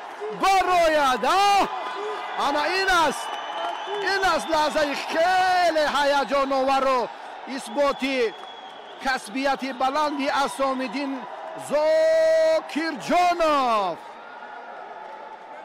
انا این رو چند امتیاز میدهند.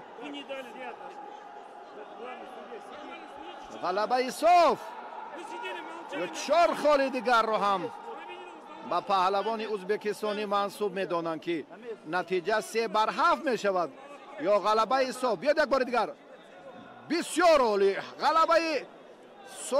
غلبه صاف هم ارزنده است. ان همین ترتیبی که اکنون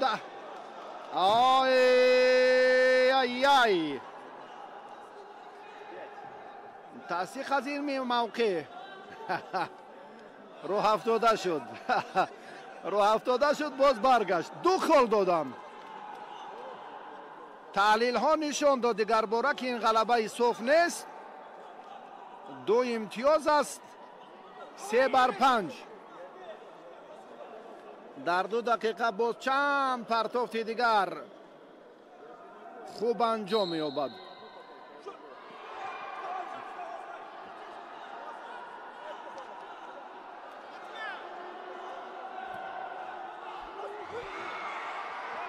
رقابت خیلی شوق‌آور نیست. از میدان بیرون بود. با احساسات داده نشود. اسام‌الدین رو میفهماند که هیجان زیاد. حالا تا خاتمه 2 دقیقه دیگر وقت هست. هر چی شدنش ممکن است.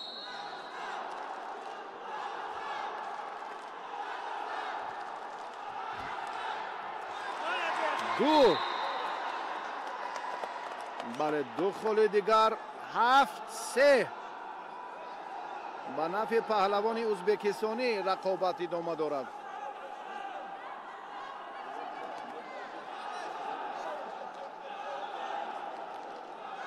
мухлисони мақсад хеле зиёданд. садояшон баланд мегардад аз минтақаи чап.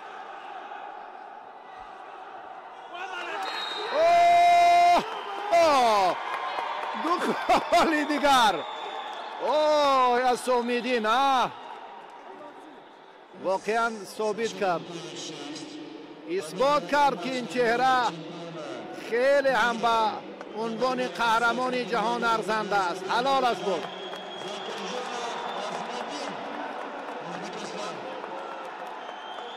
паҳлавони ӯзбекистон барандаи медали тилло дар вазни 57 кило гардид.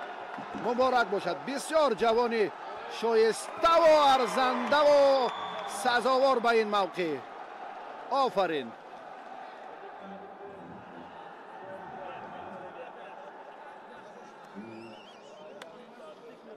бисёр ҳам гиламандона амал кард. гилаҳо дар дил боқӣ нагузошт ва худ исбот кард ки воқеан ба ин марҳила бо тайёрии ҳамаҷониба омодааст.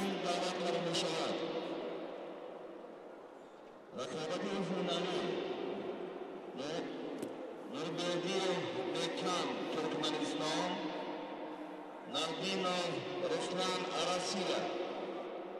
Довари Бан, Шарипов Илҳом. Довари Кунҷи, Назиров Назир.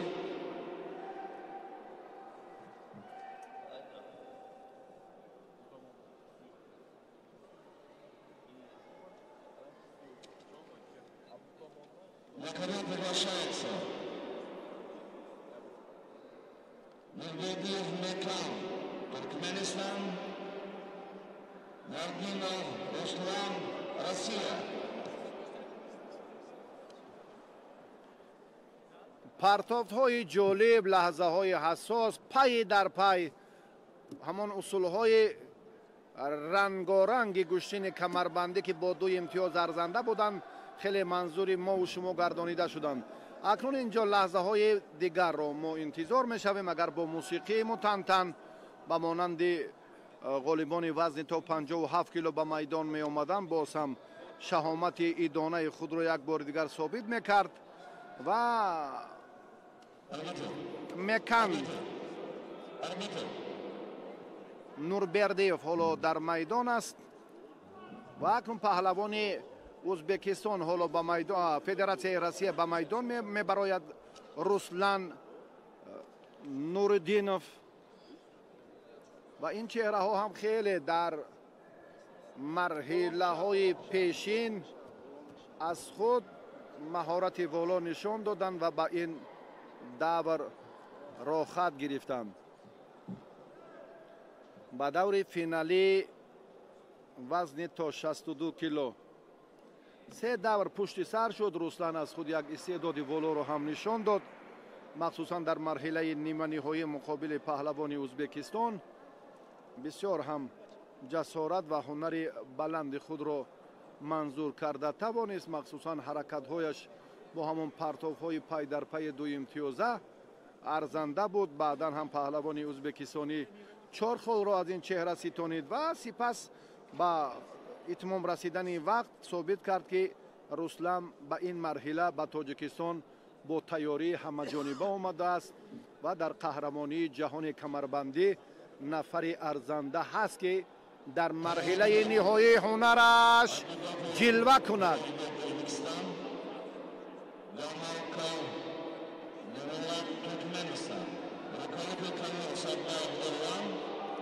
Мекан баргашт. Нурбердиев бо хилъати сурх, тарзи истифодаи камарбанд, тамоми усулҳо гуфтем ки ба воситаи доштани камарбанд инҷо истифода мешаванд ва қапидани камарбанди якдигар ҳам боз ҳам қоидаҳои алоҳидаи худро дорад. амри довар ҳам инҷо дар мадди аввал аст. акнун рақобат сар шуд. як хол ба намояндаи Россия фикр мекунам. огоҳӣ ба паҳлавони Туркманистон ва 2 хол ба Руслан Нуриддинов.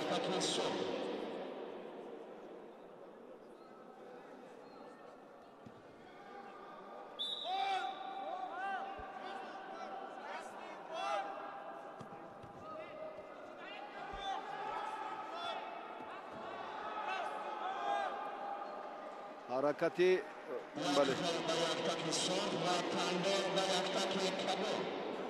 варзишгари кабудпӯш танбе гирифт ва як хол ба намояндаи Туркманистон доданд. 1-2.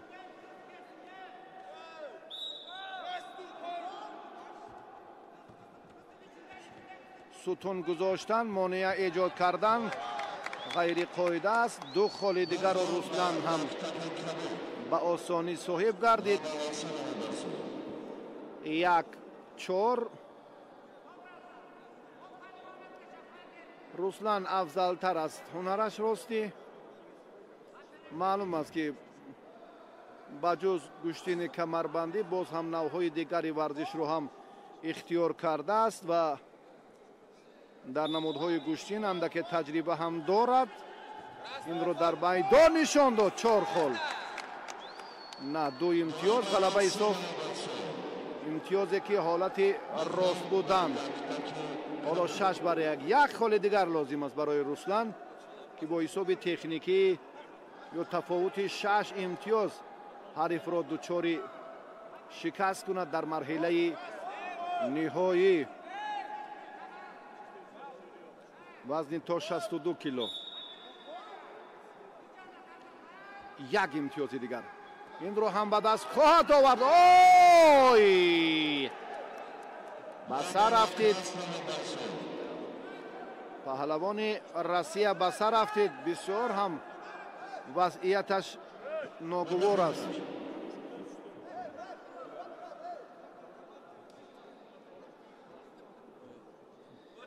бисёр даҳшат. бисёр хатар дорад чунин лаҳзаҳо. با اون سرعتی که خیلی مکان اینجا مقابل این چهره نشان داد. بیاد یک بار نظر کنیم. اوی اوی اوی اوی بسیار هم به حالت مشکل آی به سر رفتید. بهترش از رقابت دست کشد. با خود آمدنش در گمان است. حالا جسمش گرم در حالت حرارت گرمی بدن این فرصت رو چندان خوب احساس نمی کند. اما سبش فکر میکنم جدی است که موازنت حالتی که حالا هم به خود نآمده است و لحظه های خیلی مشکل تر را پشت سر کرد. سرش با این 2 کتف و گردن خیلی هم سایش داده ایستادن، اندکی مست کرده ایستادن که به خود آید. اکنون باز هم دکتران مربیان این نقطه این سمت رو خوبتر و بهتر میدانند. شاید کار در این روند قطع گردد، یعنی مبارزه این پهلوان رسلان که بیاد یک بار دیگر به این نقطه توجه کنیم. خطر دارد، خطری خیلی جدی. اگر گوشتین گرفتن نتواند، این هم اگر خود مربی میداند بهتر و رسلان هم اینجا حق دارد که از رقابت دست کشد و دکتر مسابقه هم اینجا حق دارد که دستور دهد، توصیه دهد که رسلان آیا وضعیت سلامتیش چگونه است تا باورش به ادامه سبقت یا نه. اینجا هم نظر دکتر بسیار مهم است. بهترش گوشتی نگیرد یا گوشتی میگیرد. برگشت رسلان، برگشت. рақобат идома меёбад. ой боз ҳам афтид. мувозинатро боз гум кард, ду холро аз даст дод. гуфтем ки беҳтараш гӯштӣ нагирад. 5-6 ба худ меояд ё на?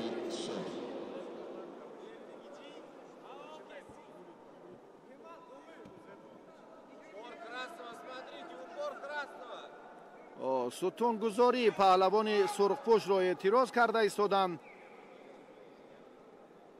бисёр ҷавони назарногиру мо ҳам дар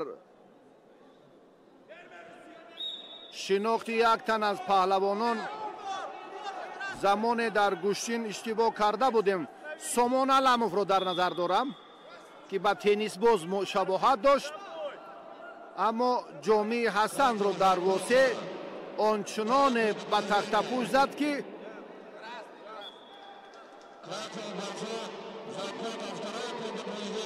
20,000 нафар тамошобин аз ҷой бархестанд. ва ин чеҳра ҳам паҳлавони Туркманистон ҳам бисёр ба теннисбоз шабоҳат дорад. Руслан беҳтараш саломатӣ аз ҳама неъмати волост. боз ҳам мувозинатро гум мекунад ё иштибоҳашро ислоҳ мекунад, вақт нишон хоҳад дод. ду огоҳӣ дорад.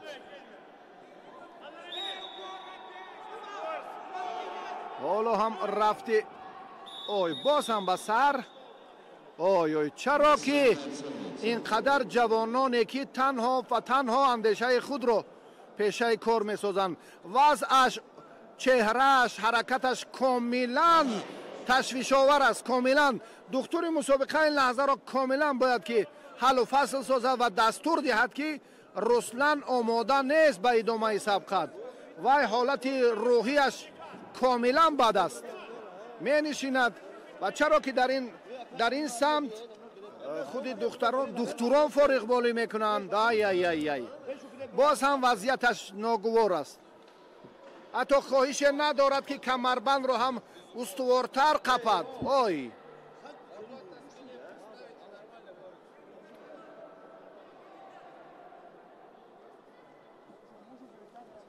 5-6 натиҷаи сабқати паҳлавонон дар марҳилаи ниҳоӣ. унвони қаҳрамониро ба даст овардан кори саҳлу оддӣ нест.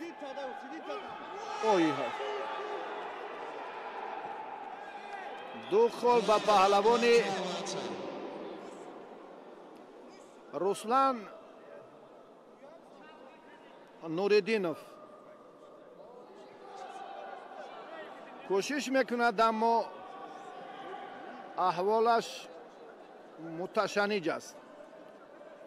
7-6 паҳлавони туркманистонӣ ки теннисбозаш ном бурдем ба пеш рафт.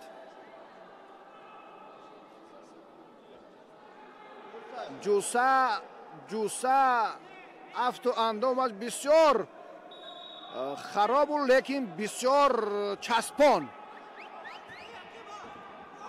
боз ду холи дигарро нест ҳамон лаҳзаҳое ки чун гуфтем чаро корро ба ин нуқтаи ташвишовар мебаранд.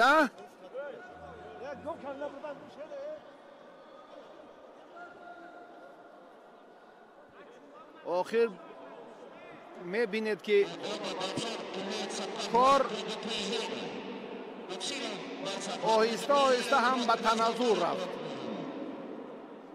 9-6 ҳар ду танбеҳ доранд.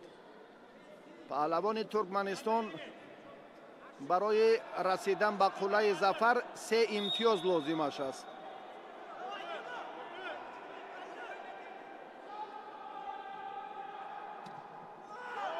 боз ҳам як бори дигар ду хол.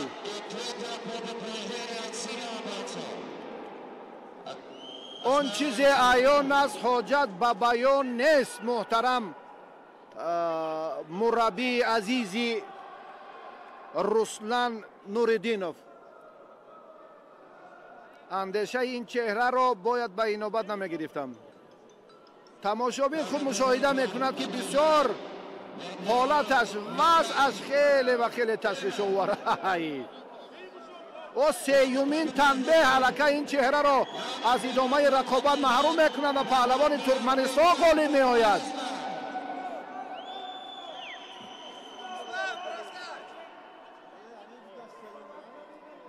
حالش اوی حالا هم مربی این پهلوان امیدوار است. این کاملا به احترامی این را باید از میدان خارج کنند. بسیار دقل مناسبت کرد هم مربی هم ورزشگری فدراسیون روسیه. این توپ نیست که شما با پای رو با مرکز به کجای حواله کنید شته زنید. اگر دقلانه هم گوییم تنبه هست و پهلوان روسیه رسلان نوراللهیف از این دیدار نتیجه دلخواه را مال خود نکرد، چون که بسر افتیدنش علاقه خود بسیار هم وضع مرکب را به میان آورد.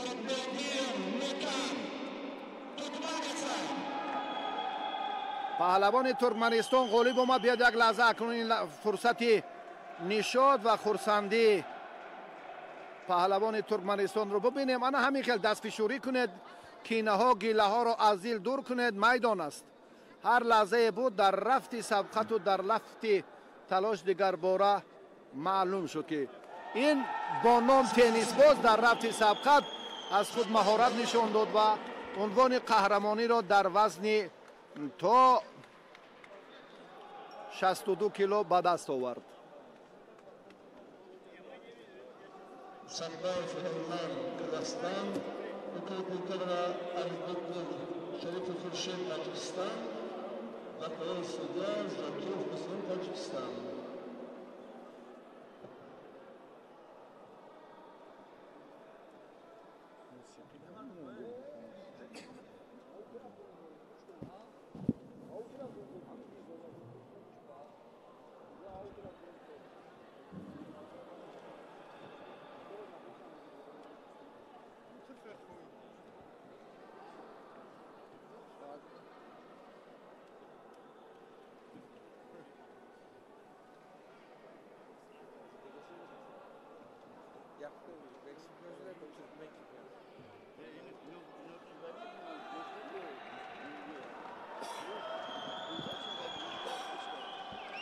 اکنون باز هم پهلوانان دیگر به میدان می آیند. مرحله نهایی رقابت وزن دیگر، وزن تا 68 کیلو صورت می گیرد.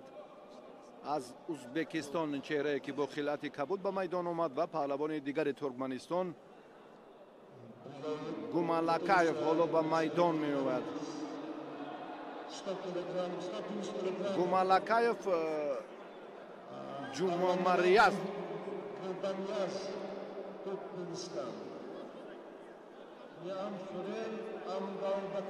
جوما مراد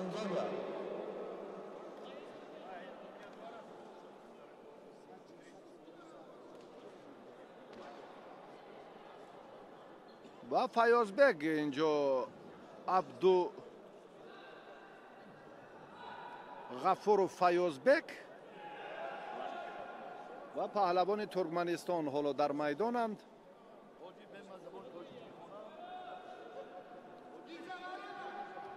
عبدالغفور و فیازبک صاحب 2 خال شد.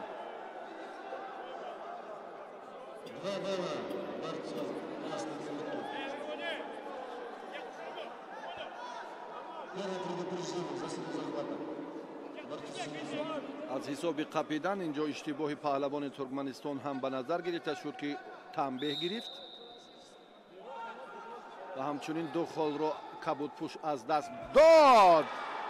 2 امتیاز دیگر رو هم پهلوان ازبکستانی خیلی با یک چرخ تابیش اللهیده پرتافت خیلی مناسب 2 خاله صاحب گردید.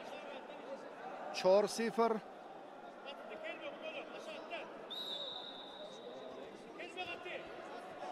فیازبک عبدالغفور ана инро ҳам мегӯянд ки ғалабаи соф, ана инро истеъдоди волову маҳорати шоистаи паҳлавони сурхпӯш номидан мумкин аст.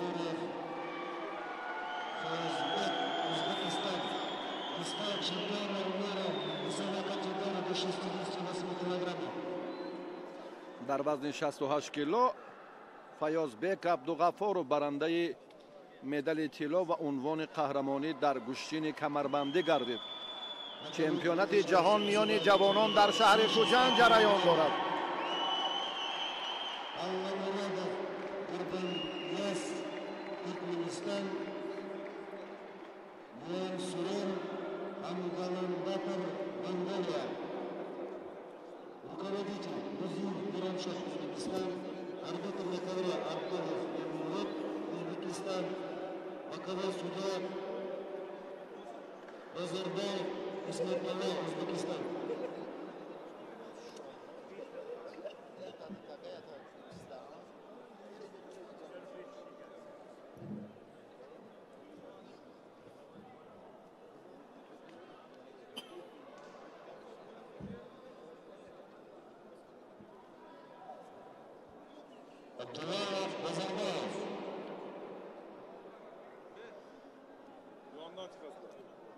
дар Қуқанду, дар Намангону, дар Фарғона камарбандиро хеле пазироӣ доранд ва қаҳрамонҳои ҷаҳону Осиё хеле зиёданд. дар Тоҷикистон ҳам миёни ҷавонон унвони қаҳрамони ҷаҳонро Зафарҷон Мусоев, Алпомиш Ҳамроқулов, Шаҳром Баҳодурзода ба даст оварданд ва дар миёни калонсолон ҳам мо барандагони медалҳои тиллои қаҳрамонии ҷаҳон дорем. Хуршед Шарипов, Муҳаммад Миров, Тоҷзода Муҳаммад Ғуфрон, Достон Почоев ва Гулмуҳаммадзода Беҳрӯз. ҳоло истиқбол мегирем ин варзишгари гаронвазни қаҳрамонии ҷаҳонро, паҳлавоне ки хеле ҳам ҷасорат кард аз Туркманистон.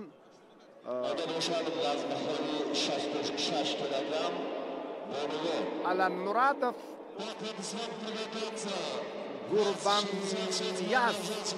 Гурбаннияз,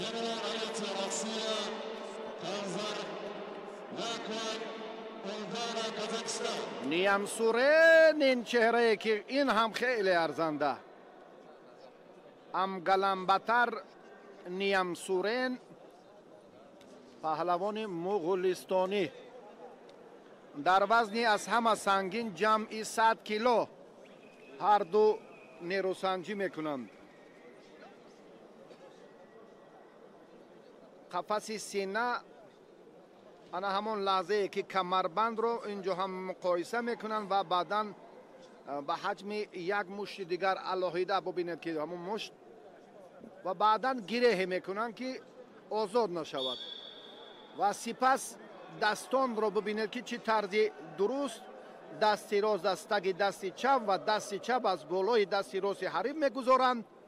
банди дастро зери камарбанд дароварда аз беруни камарбанд ҳар ду меқапанд ва баъдан акнун майдон аз далера ҳар ки камараш устувортару қавитар бошад, тамрини шоиставу олӣ карда бошад, акнун майдон нишон хоҳад дод.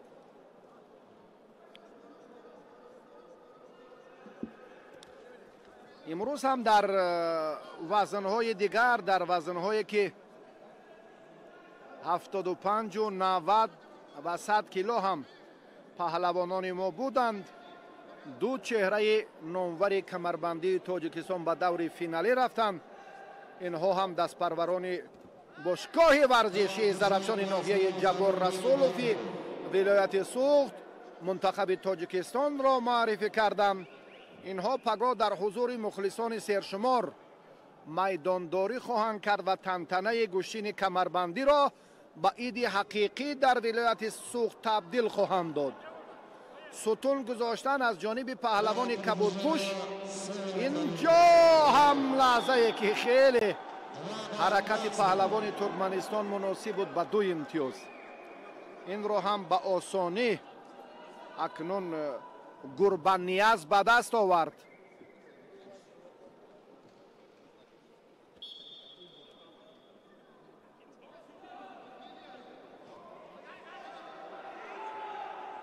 علامراد گوربانیاز خلعتش سرخ است یادآور میشویم. پهلوان ترکمنستانی بسیار هم از اشتباهی مجبور کرد که ورزشگر مغولستان اشتباه کند. میام سورین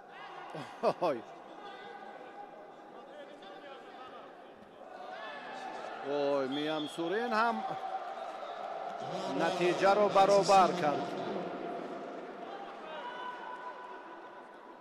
هر دو ارزندند چون در باب فتوت و باز هم جسارت هر دو پهلوان پیشتر هم گفته بودیم.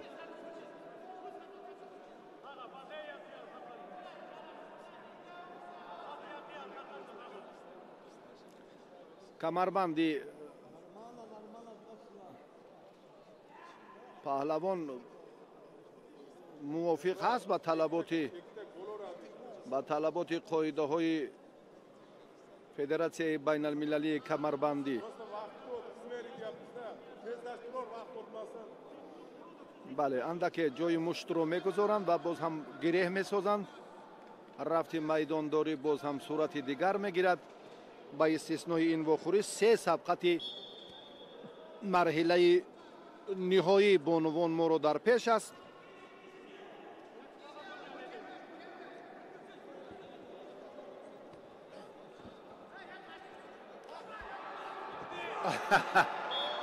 باز هم 2 امتیاز دیگر را پهلوان مغولستانی از دست داد.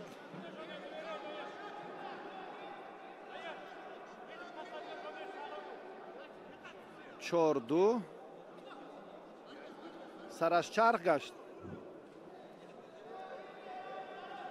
به مانند رسلان نوریدین طرف باید نباشند.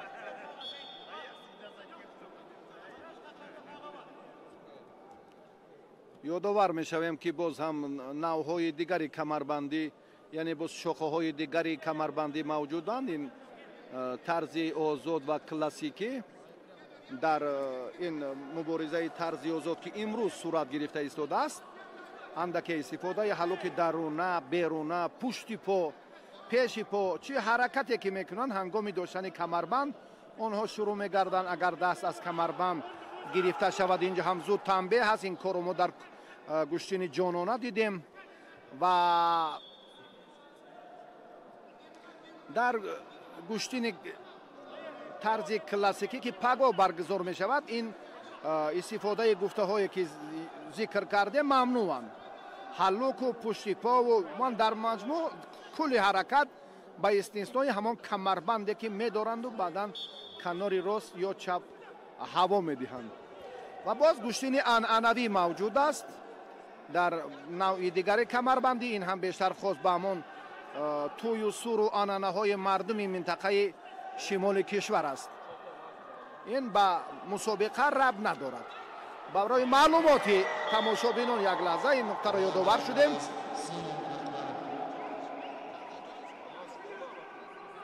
میان سورین باز نتیجه را هم برابر کرده توانست. 4-4 هر دو هم تنبیه دارند. دقیقه آخرین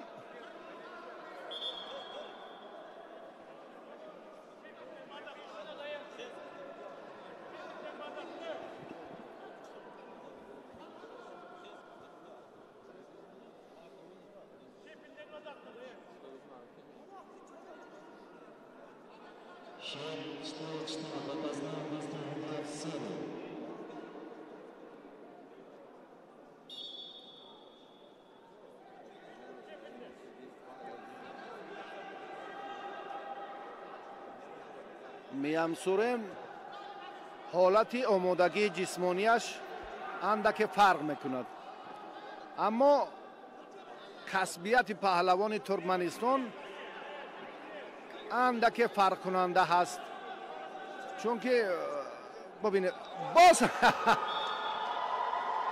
دو امتیاز دیگر رو از دست داد. 6-4.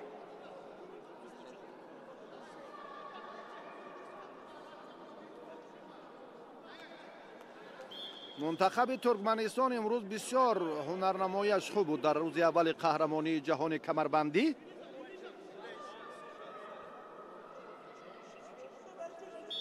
گوربانیاز وزن خود رو باید کمتر کند که قامتش راستر باشد به مانند میام سورین.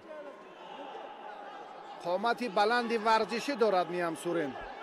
از این نقطه نظر خسته نمی شود. حالا هم خیلی فرصت مناسب رو دریافت. بله 8-4. اکنون مربی منتخب مغولستان پرچم رو نزد خودش آورد. امیدوار است شاید 5 ثانیه دیگر، بعد از 5 ثانیه تقدیر رقابت حل و فصل می شود. پرچمش رو بالای کیت گرفته دور میگردد، نشاط میکند، پیروزیش رو در تاجیکستان استقبال میگیرد. بله همین طور هم شد.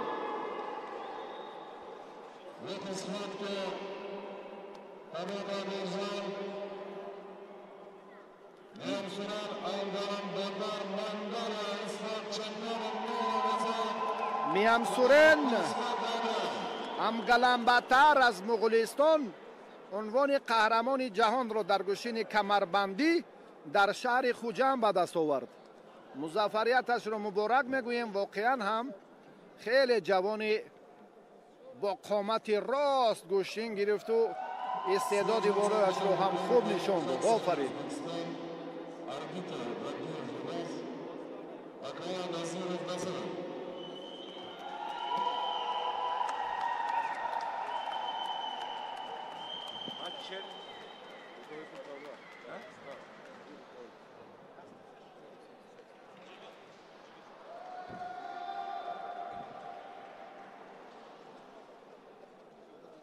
На ковер приглашается финальная схватка женщин, девушки. Семенова Олеся, Россия.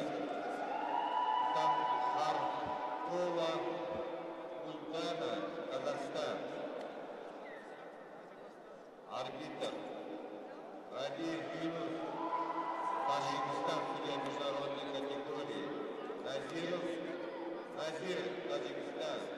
Международной категории. После этого приготовится вес 76 килограммов.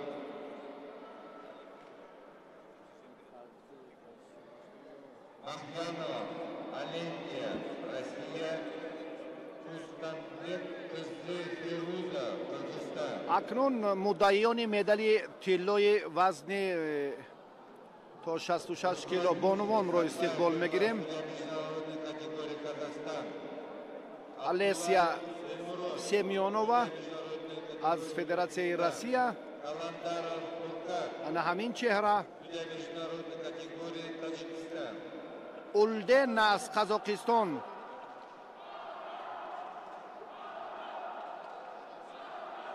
تنزهریکوا اولدن نماینده قزاقستان.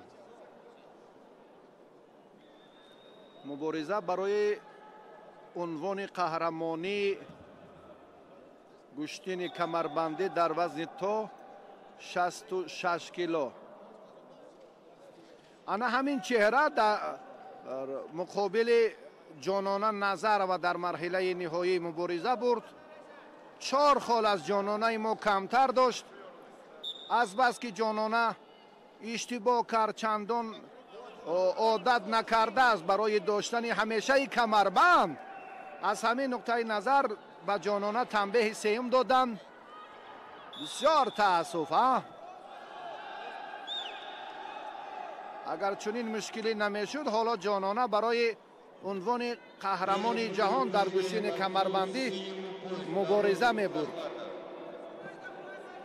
گلدختر تاجیک سال پار در نمنگان مدال نقره گرفت. امسال در شهر خوجند برنده مدال برنجی қаҳрамонии ҷаҳон дар гӯштини камарбандӣ шуд.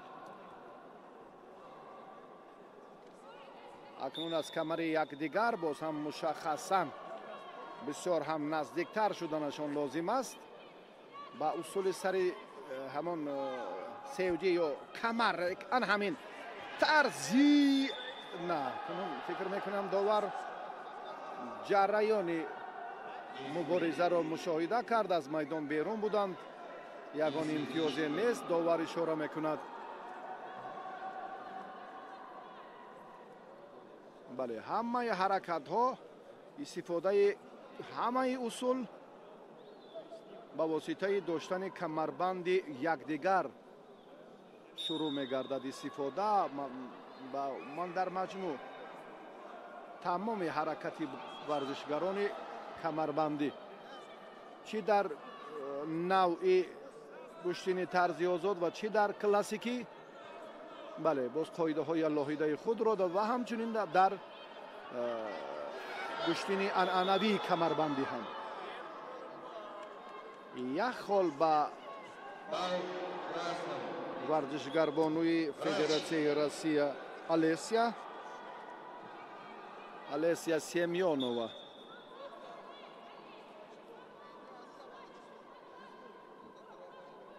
ҳарифи Алесия андаке осеб дид. Улдана ном дорад.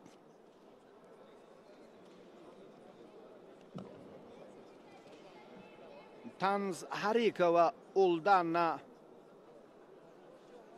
ой чаро ой осеби Улдана андаке фишораш ё суръати партов сустар буд вагарна монанди Руслан алакай ҳолаш мушкилтар мешуд. аз ин андаке сабуктар лекин афтиданаш ба монанди ҳамон ба сар афтодани Руслан Нуриддинов буд. кӯшиши Руслан дар муқовимати пешина ки тез буд. ҳаракати варзишгари туркманистонӣ Руслан ҷиддӣ осеб дид.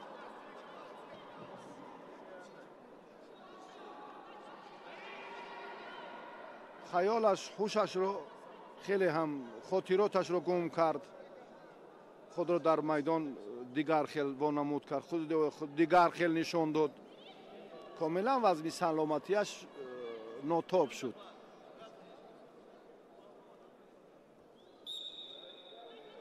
Алесия ҳоло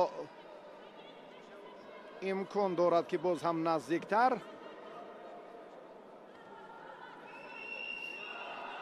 пушти по пешпо задан ҳаракати дигарро Алесия ба зону ки ҳаракат кард.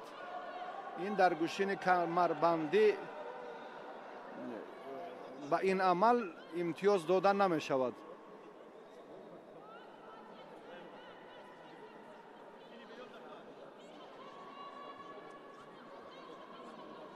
баъд ин як рақобати дигар боқӣ мемонад бо ҳамин нирӯсанҷиҳои марҳилаи ниҳоӣ. рӯзи аввали қаҳрамонии ҷаҳон дар риштаи камарбандӣ ба анҷом мерасад ва пагоҳ боз рақобатҳо дар 11 вазни дигар сурат мегиранд ва 4 рақобати боқимондаи имрӯза пагоҳ дар ҳузури мухлисони сершумори гӯштини камарбандӣ сурат хоҳад гирифт ки 2 намояндаи тоҷикистон дар марҳилаи ниҳоии ин мусобиқоти қаҳрамонии ҷаҳон қарор доранд. ҳарду ҳам дастпарварони бошгоҳи варзишии зарафшони ноҳияи Ҷабор Расулов аз вилояти Суғд ҷумҳурии Тоҷикистонанд. ҳоло ҳам барои устувор кардани самти кӯшиши Алесия хеле фурсат фароҳам аст. Алесия ин ҳаракате ки хеле ҳам бале ҳаракати Алесия буд ва ниҳоятан намояндаи Қазоқистон ба ҳаракати сари зону эътибор дод. фикри ман ҳамин аст. тавзеҳи банда ва сипас бале, доварон ҳам инҷо биёд як бор дигар таваҷҷӯҳ мекунем. Дуруст. Если не считать падение на Хабиба. Дуруст. ҳаракати Алесия дуруст буд ва намояндаи Қазоқистон баъди афтидан ба зону кӯшиш намуд ва идомаи муборизаи ҳарду акнун боз ҳам ранги дигар мегирад.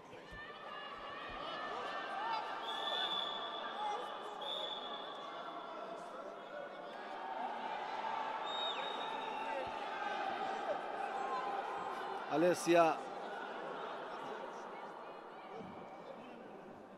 соҳиби як имтиёз мешавад, аммо дигар бора ишора мекунам ки бале имтиёз ишора кард, ба Алесия имтиёз дод, аммо инкораш кардан баъди ҳолати таҳлиле ки аз ҷониби довари кунҷӣ ва роҳбари гилем ин нуқта баррасӣ гардид.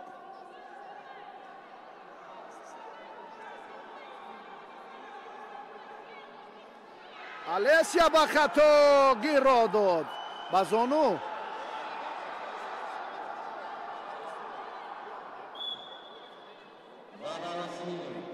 ду холро акнун ба варзишгарбонуи Қазоқистон доданд.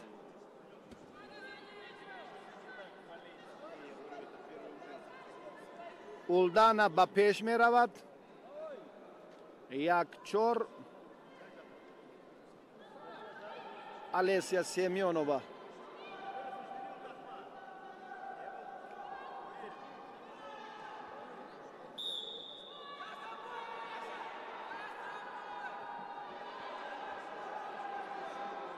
чаро пои роси худро мехоҳад рақибро фирефта кунад ва баъдан ба пеш равад.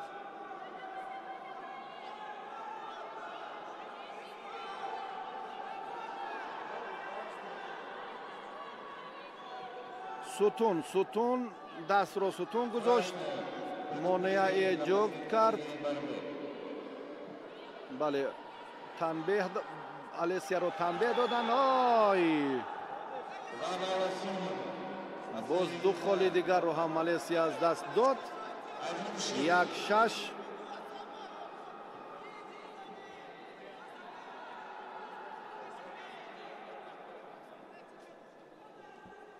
1-6. ҷамъи имтиёзи ба дастовардаи ҳарду. Алесия дар дақиқаҳои аввал фаъол буд, чанд дафъа иштибоҳ кард. ин ба он боис гардид ки шумораи имтиёзҳои Улдина бештар гарданд.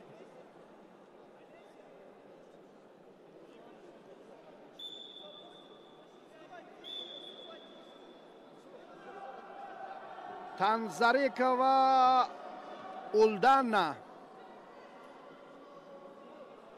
Улдана хилати кабуд дорад. ҳоло барояш вақт сипарӣ гардад кофист. Алесия намегузорад шояд иштибоҳашро ҳам ислоҳ кунад. то ба охир ҳаракатро инҷо Алесия ҳам натавонист, дигар натавонист. бале 8-1 бо афзалии бештар. Алесияи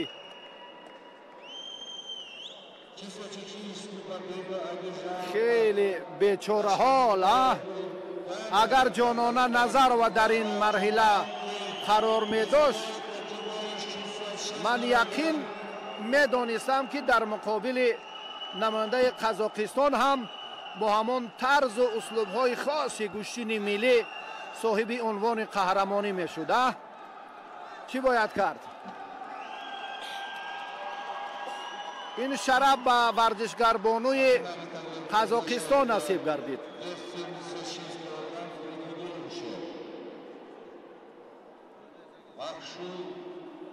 Янова, Олимпия, Россия, Кустанбек, Кыслев-Юрнуза, Кыргызстан. Судьи на ковре.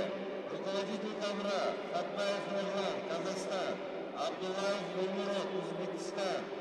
Каламбаров Фуркан, Таджикистан.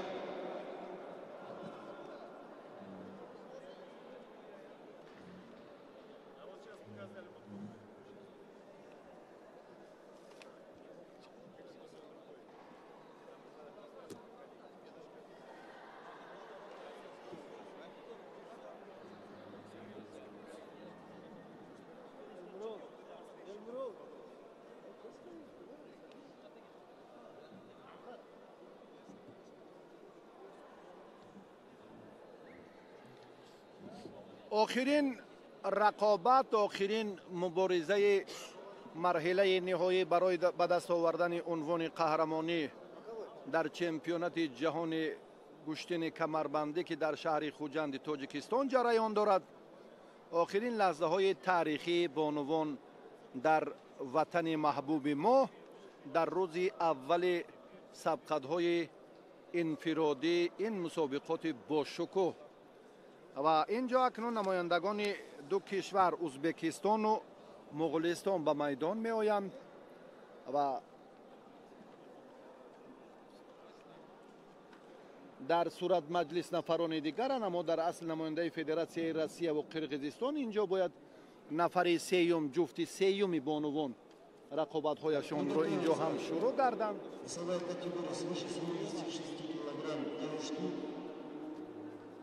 معذرت، چون لحظه ای که معرفی برای جفت دویم اینجا هم حالا دو رقابت دیگر باقی مانده بود. آن فشارآوری نمایندگان روسیه و قزاقستان خیلی هم وقت رو طولانی نشان داد دیگر باره و اکنون ما هم فرصت داریم که در این وزن 76 کیلو بانوان موفق تا این مرحله رو به شما معرفی کنیم.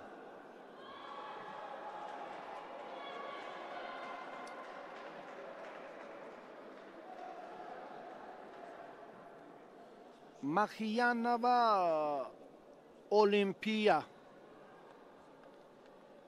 نماینده فدراسیون روسیه نامی عجیب و فیروزه از قرقیزستان کوستانبک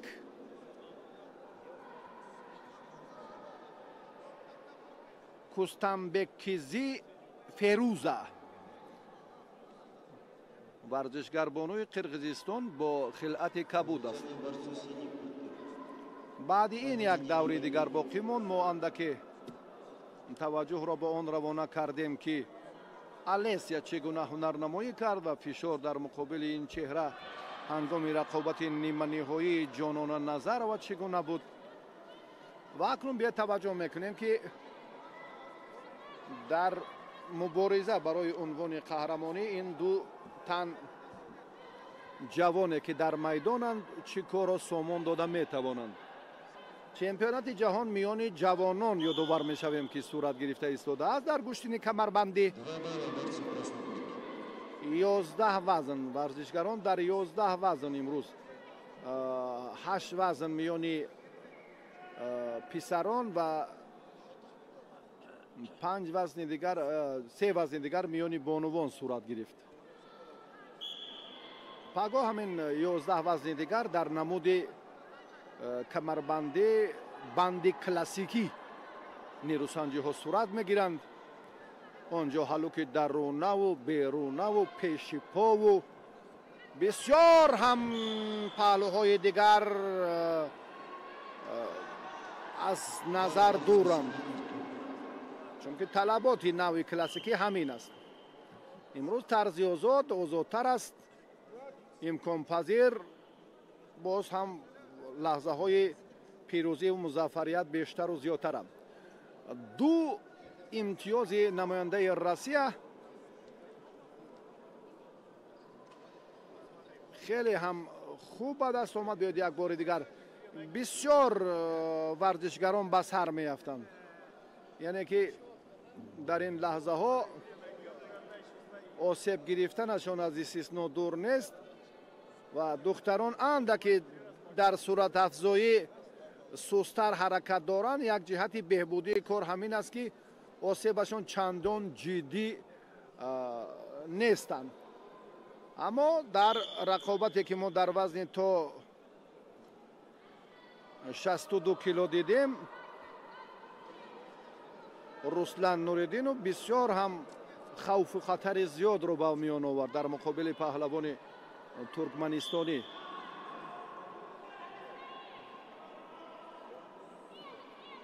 فیروزه، اگر با ما تلفظ کنیم فیروزه، کوستانبک قیزی فیروزه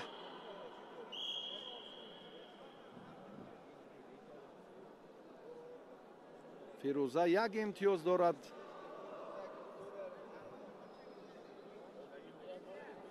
олимпия намояндаи Россия соҳиби ду хол. фирӯза ростӣ пояш осеб дид. хуб озмоиро идома дода метавонад ё на?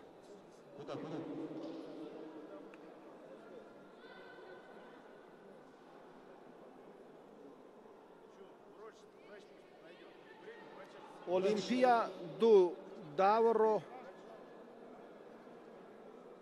ба хубӣ анҷом дод. азбаски теъдоди муддаиён дар миёни бонувон дар ин вазн камтар буданд. баъди хатми бо муваффақонаи ду давр олимпия ба ин марҳила омад. фирӯза осебаш ҷиддӣ аст. дигар бора ҳам ба кӯмаки духтури мусобиқа ниёз дорад. вақти мушаххас мавҷуд аст барои кӯмаки осеб дида аз ҷониби худи духтурони мусобиқа.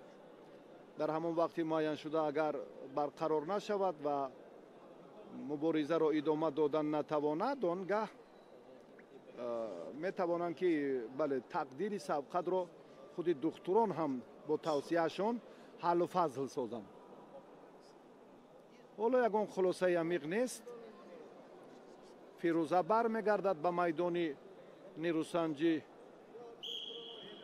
дар қаҳрамонии ҷаҳон акнун мубориза бурдан барои ин унвони шоиста барои ӯ ҳам ифтихор аст. баргашт. 1 дақиқа дар назди духтури мусобиқа буд. аз ин бештар агар тӯл кашад, инҷо ҳам тибқи қоида ҷабрдидаро аз мусобиқа озод мекунам. дар навъи варзише ки 1.5 дақиқа, дар баъзе аз варзишҳо аз ин шуморо боз ҳам 2.5 дақиқа, 2 дақиқа вақти мушаххас 2 имтиёз ҳаст.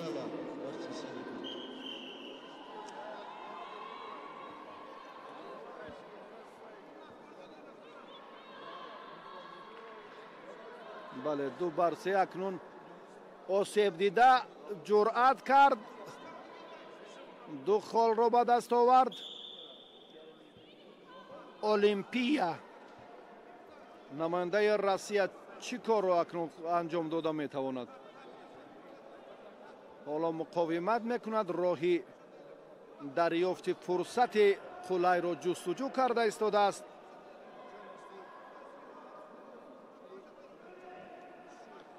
дар баъзе аз рақобатҳо бисёр ҳам партофтҳои 2 имтиёза ба қайд гирифта мешаванд. дар бархе бисёр ҳам ҳамон сутунгузорӣ ё муқовимати сусту нигарон кунанда. 2 хол ба олимпия дода шуд. 4-3.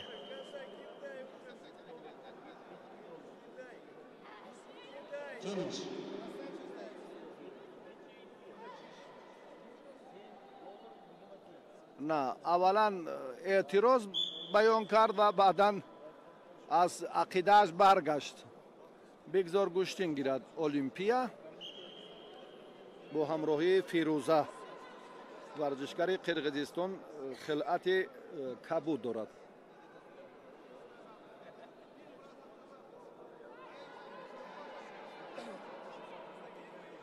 фишороварӣ бо зону ин ҳам мамнӯъ аст. дастро сутун ё бо истилоҳи упор гузоштан ин ҳам мамнӯъ аст. аз камарбанд дастро гирифтан ин ҳам иштибоҳ аст. ҳар касе ки осеб дид, оқибат шикаст хӯрд. ҳамон осеби аввала, ҳамон лаҳзае ки ҳаст, фикр мекунам ки маълум аст барои худи мураббӣ ки мураббӣ бояд равоншинос бошад. خلاصه مشخصی خود را برآورد، کاملا دستور ندهد به شاگرد که بر رفت سبقت باز تقویت بخشد و کار را در این زمینه اضافه کند. با استثنای آن ناکامی که جای دوم را میگیرد، الکی باز هم آسیبش шиддати дигар мегирад, осебаш ҷиддитар шудан мегирад ва боз ҳам дар муолиҷа ҳам мушкилоти бештар ба вуҷуд меояд. Олимпия дар ин дидор хуб ҳунарнамоӣ кард. Ман фикр мекунам ки дар ҷараёни ин сабқат акнун кор ба вазнинӣ ба мушкилӣ рафт. Олимпия дар ин дидор унвони қаҳрамони ҷаҳонро соҳиб шуд.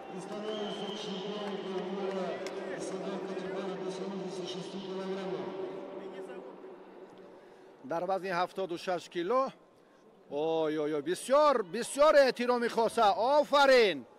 ана ин дар ҳақиқат ҳам як садоқат ва самимият ба ҳариф аст. Офарин. ман аҳсан мегӯям ба ин гулдухтари зебо, ба ин муносибаташ, ба ин рафторе ки кард. браво, аҳсан. ана ҳамин аст футуват, инсондӯстиву эҳтиром ба рақиб. дар ҳақиқат ҳам ин намуна ва шоистаи ибрат ҳам ҳаст.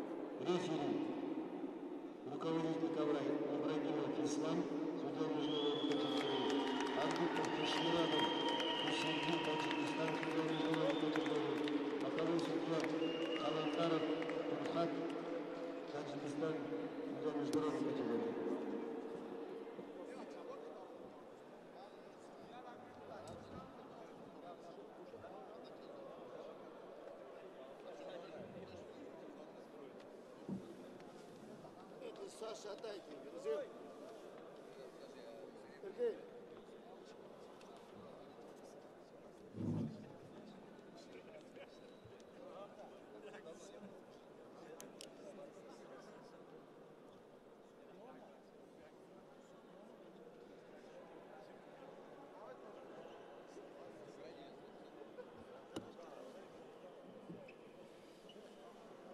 охирин ғолибонро, охирин муддаиёни мусобиқоти рӯзи аввали қаҳрамонии ҷаҳонро истиқбол мегирем. варзишгарбонуи ӯзбекистон Шириной Юлдошева ба майдон омад ва Шириной бо намояндаи Муғулистон рақобат хоҳад кард. бо Санҷидму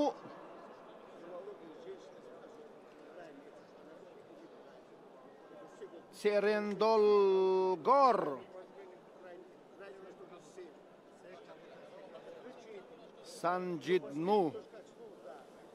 Санҷидму ҳоло акнун мураббии мунтахаби Муғулистон ӯро омода мекунад ва ин рақобат ҳам фикр мекунам хеле хуб ҷараён мегирад. охирин сабқат, охирин дидор, охирин талош барои унвони қаҳрамонии медали тиллои ин мусобиқоти бо нуфузи сайёра дар миёни ҷавонон, чемпионати ҷаҳон.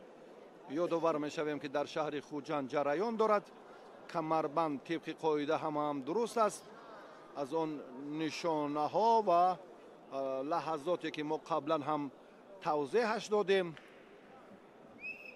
бале,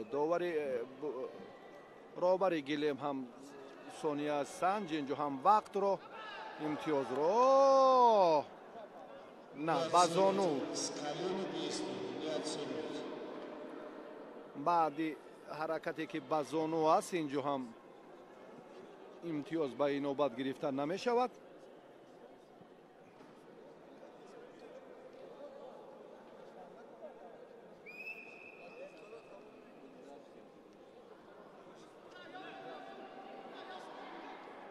ой бисёр иштибоҳ кард варзишгари муғулистонӣ.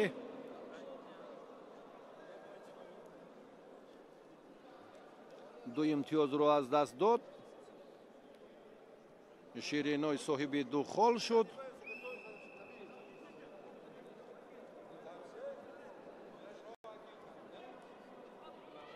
боз як бори дигар ҳам Шириной сазовори ду имтиёз мегардад.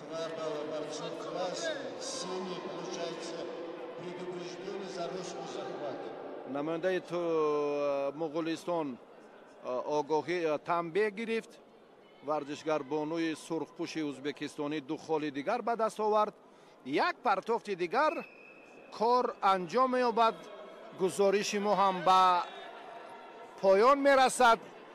рӯзи аввали мусобиқа ҳам ҷамъбаст мешавад. бале, на, ин маротиба ҳам ба зону. ду партофти дигари шириной ки аллакай 4 холро дар бар мегирифт, бинобар сабаби ба зону ҳаракат карданаш ба инобат гирифта нашуд. охирин кӯшиши, агар ин лаҳзаинаи шириной юлдо шева, агар самар оварад, шириной метавонад ки унвони қаҳрамониро ба даст оварад. як бонуи муғулистони ин корро ҳам дар раванди мубориза хуб анҷом надод ва соҳиби як Борец красный, синий, получается второй переубеждение за русскую захват. барои нодуруст доштани ҳаракат я амале ки инҷо шуд, намондаи муғулистон танбеҳ гирифт ва як хол насиби варзишгарбонуи ӯзбекистон шириной шуд. як холи дигар барои шириной кофист ки унвони қаҳрамониро ба даст оварад. ҳамин тавр ҳам шуд. 7-0 шириной юлдо шева дар ин дидор ғалабаро моли худ кард ва барандаи медали тилло ва унвони қаҳрамонӣ дар гӯштини камарбандӣ дар вазни ҷамъи 76 кило гардид.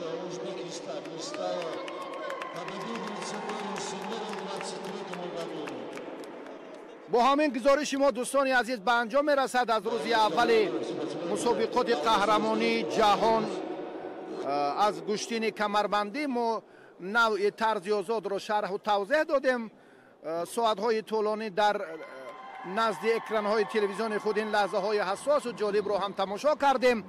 пагоҳ дар навъи классикӣ боз дар 11 вазни дигар намояндагони 21 кишвари ширкат дошта нерӯсанҷӣ хоҳанд кард. ба шумо комгорӣ ва бахту саодатро орзумандем. гурӯҳи эҷодӣ ва техникии студияи сайёри телевизиони варзиш то ин муддат ҳам дар хизмати шумо буданд ва фардо ҳам мо мустақиман ин гузоришро идома хоҳем дод. ба шумо бори дигар комёбӣ ва бахту иқбол дар зиндагӣ орзумандем. саломат бошед.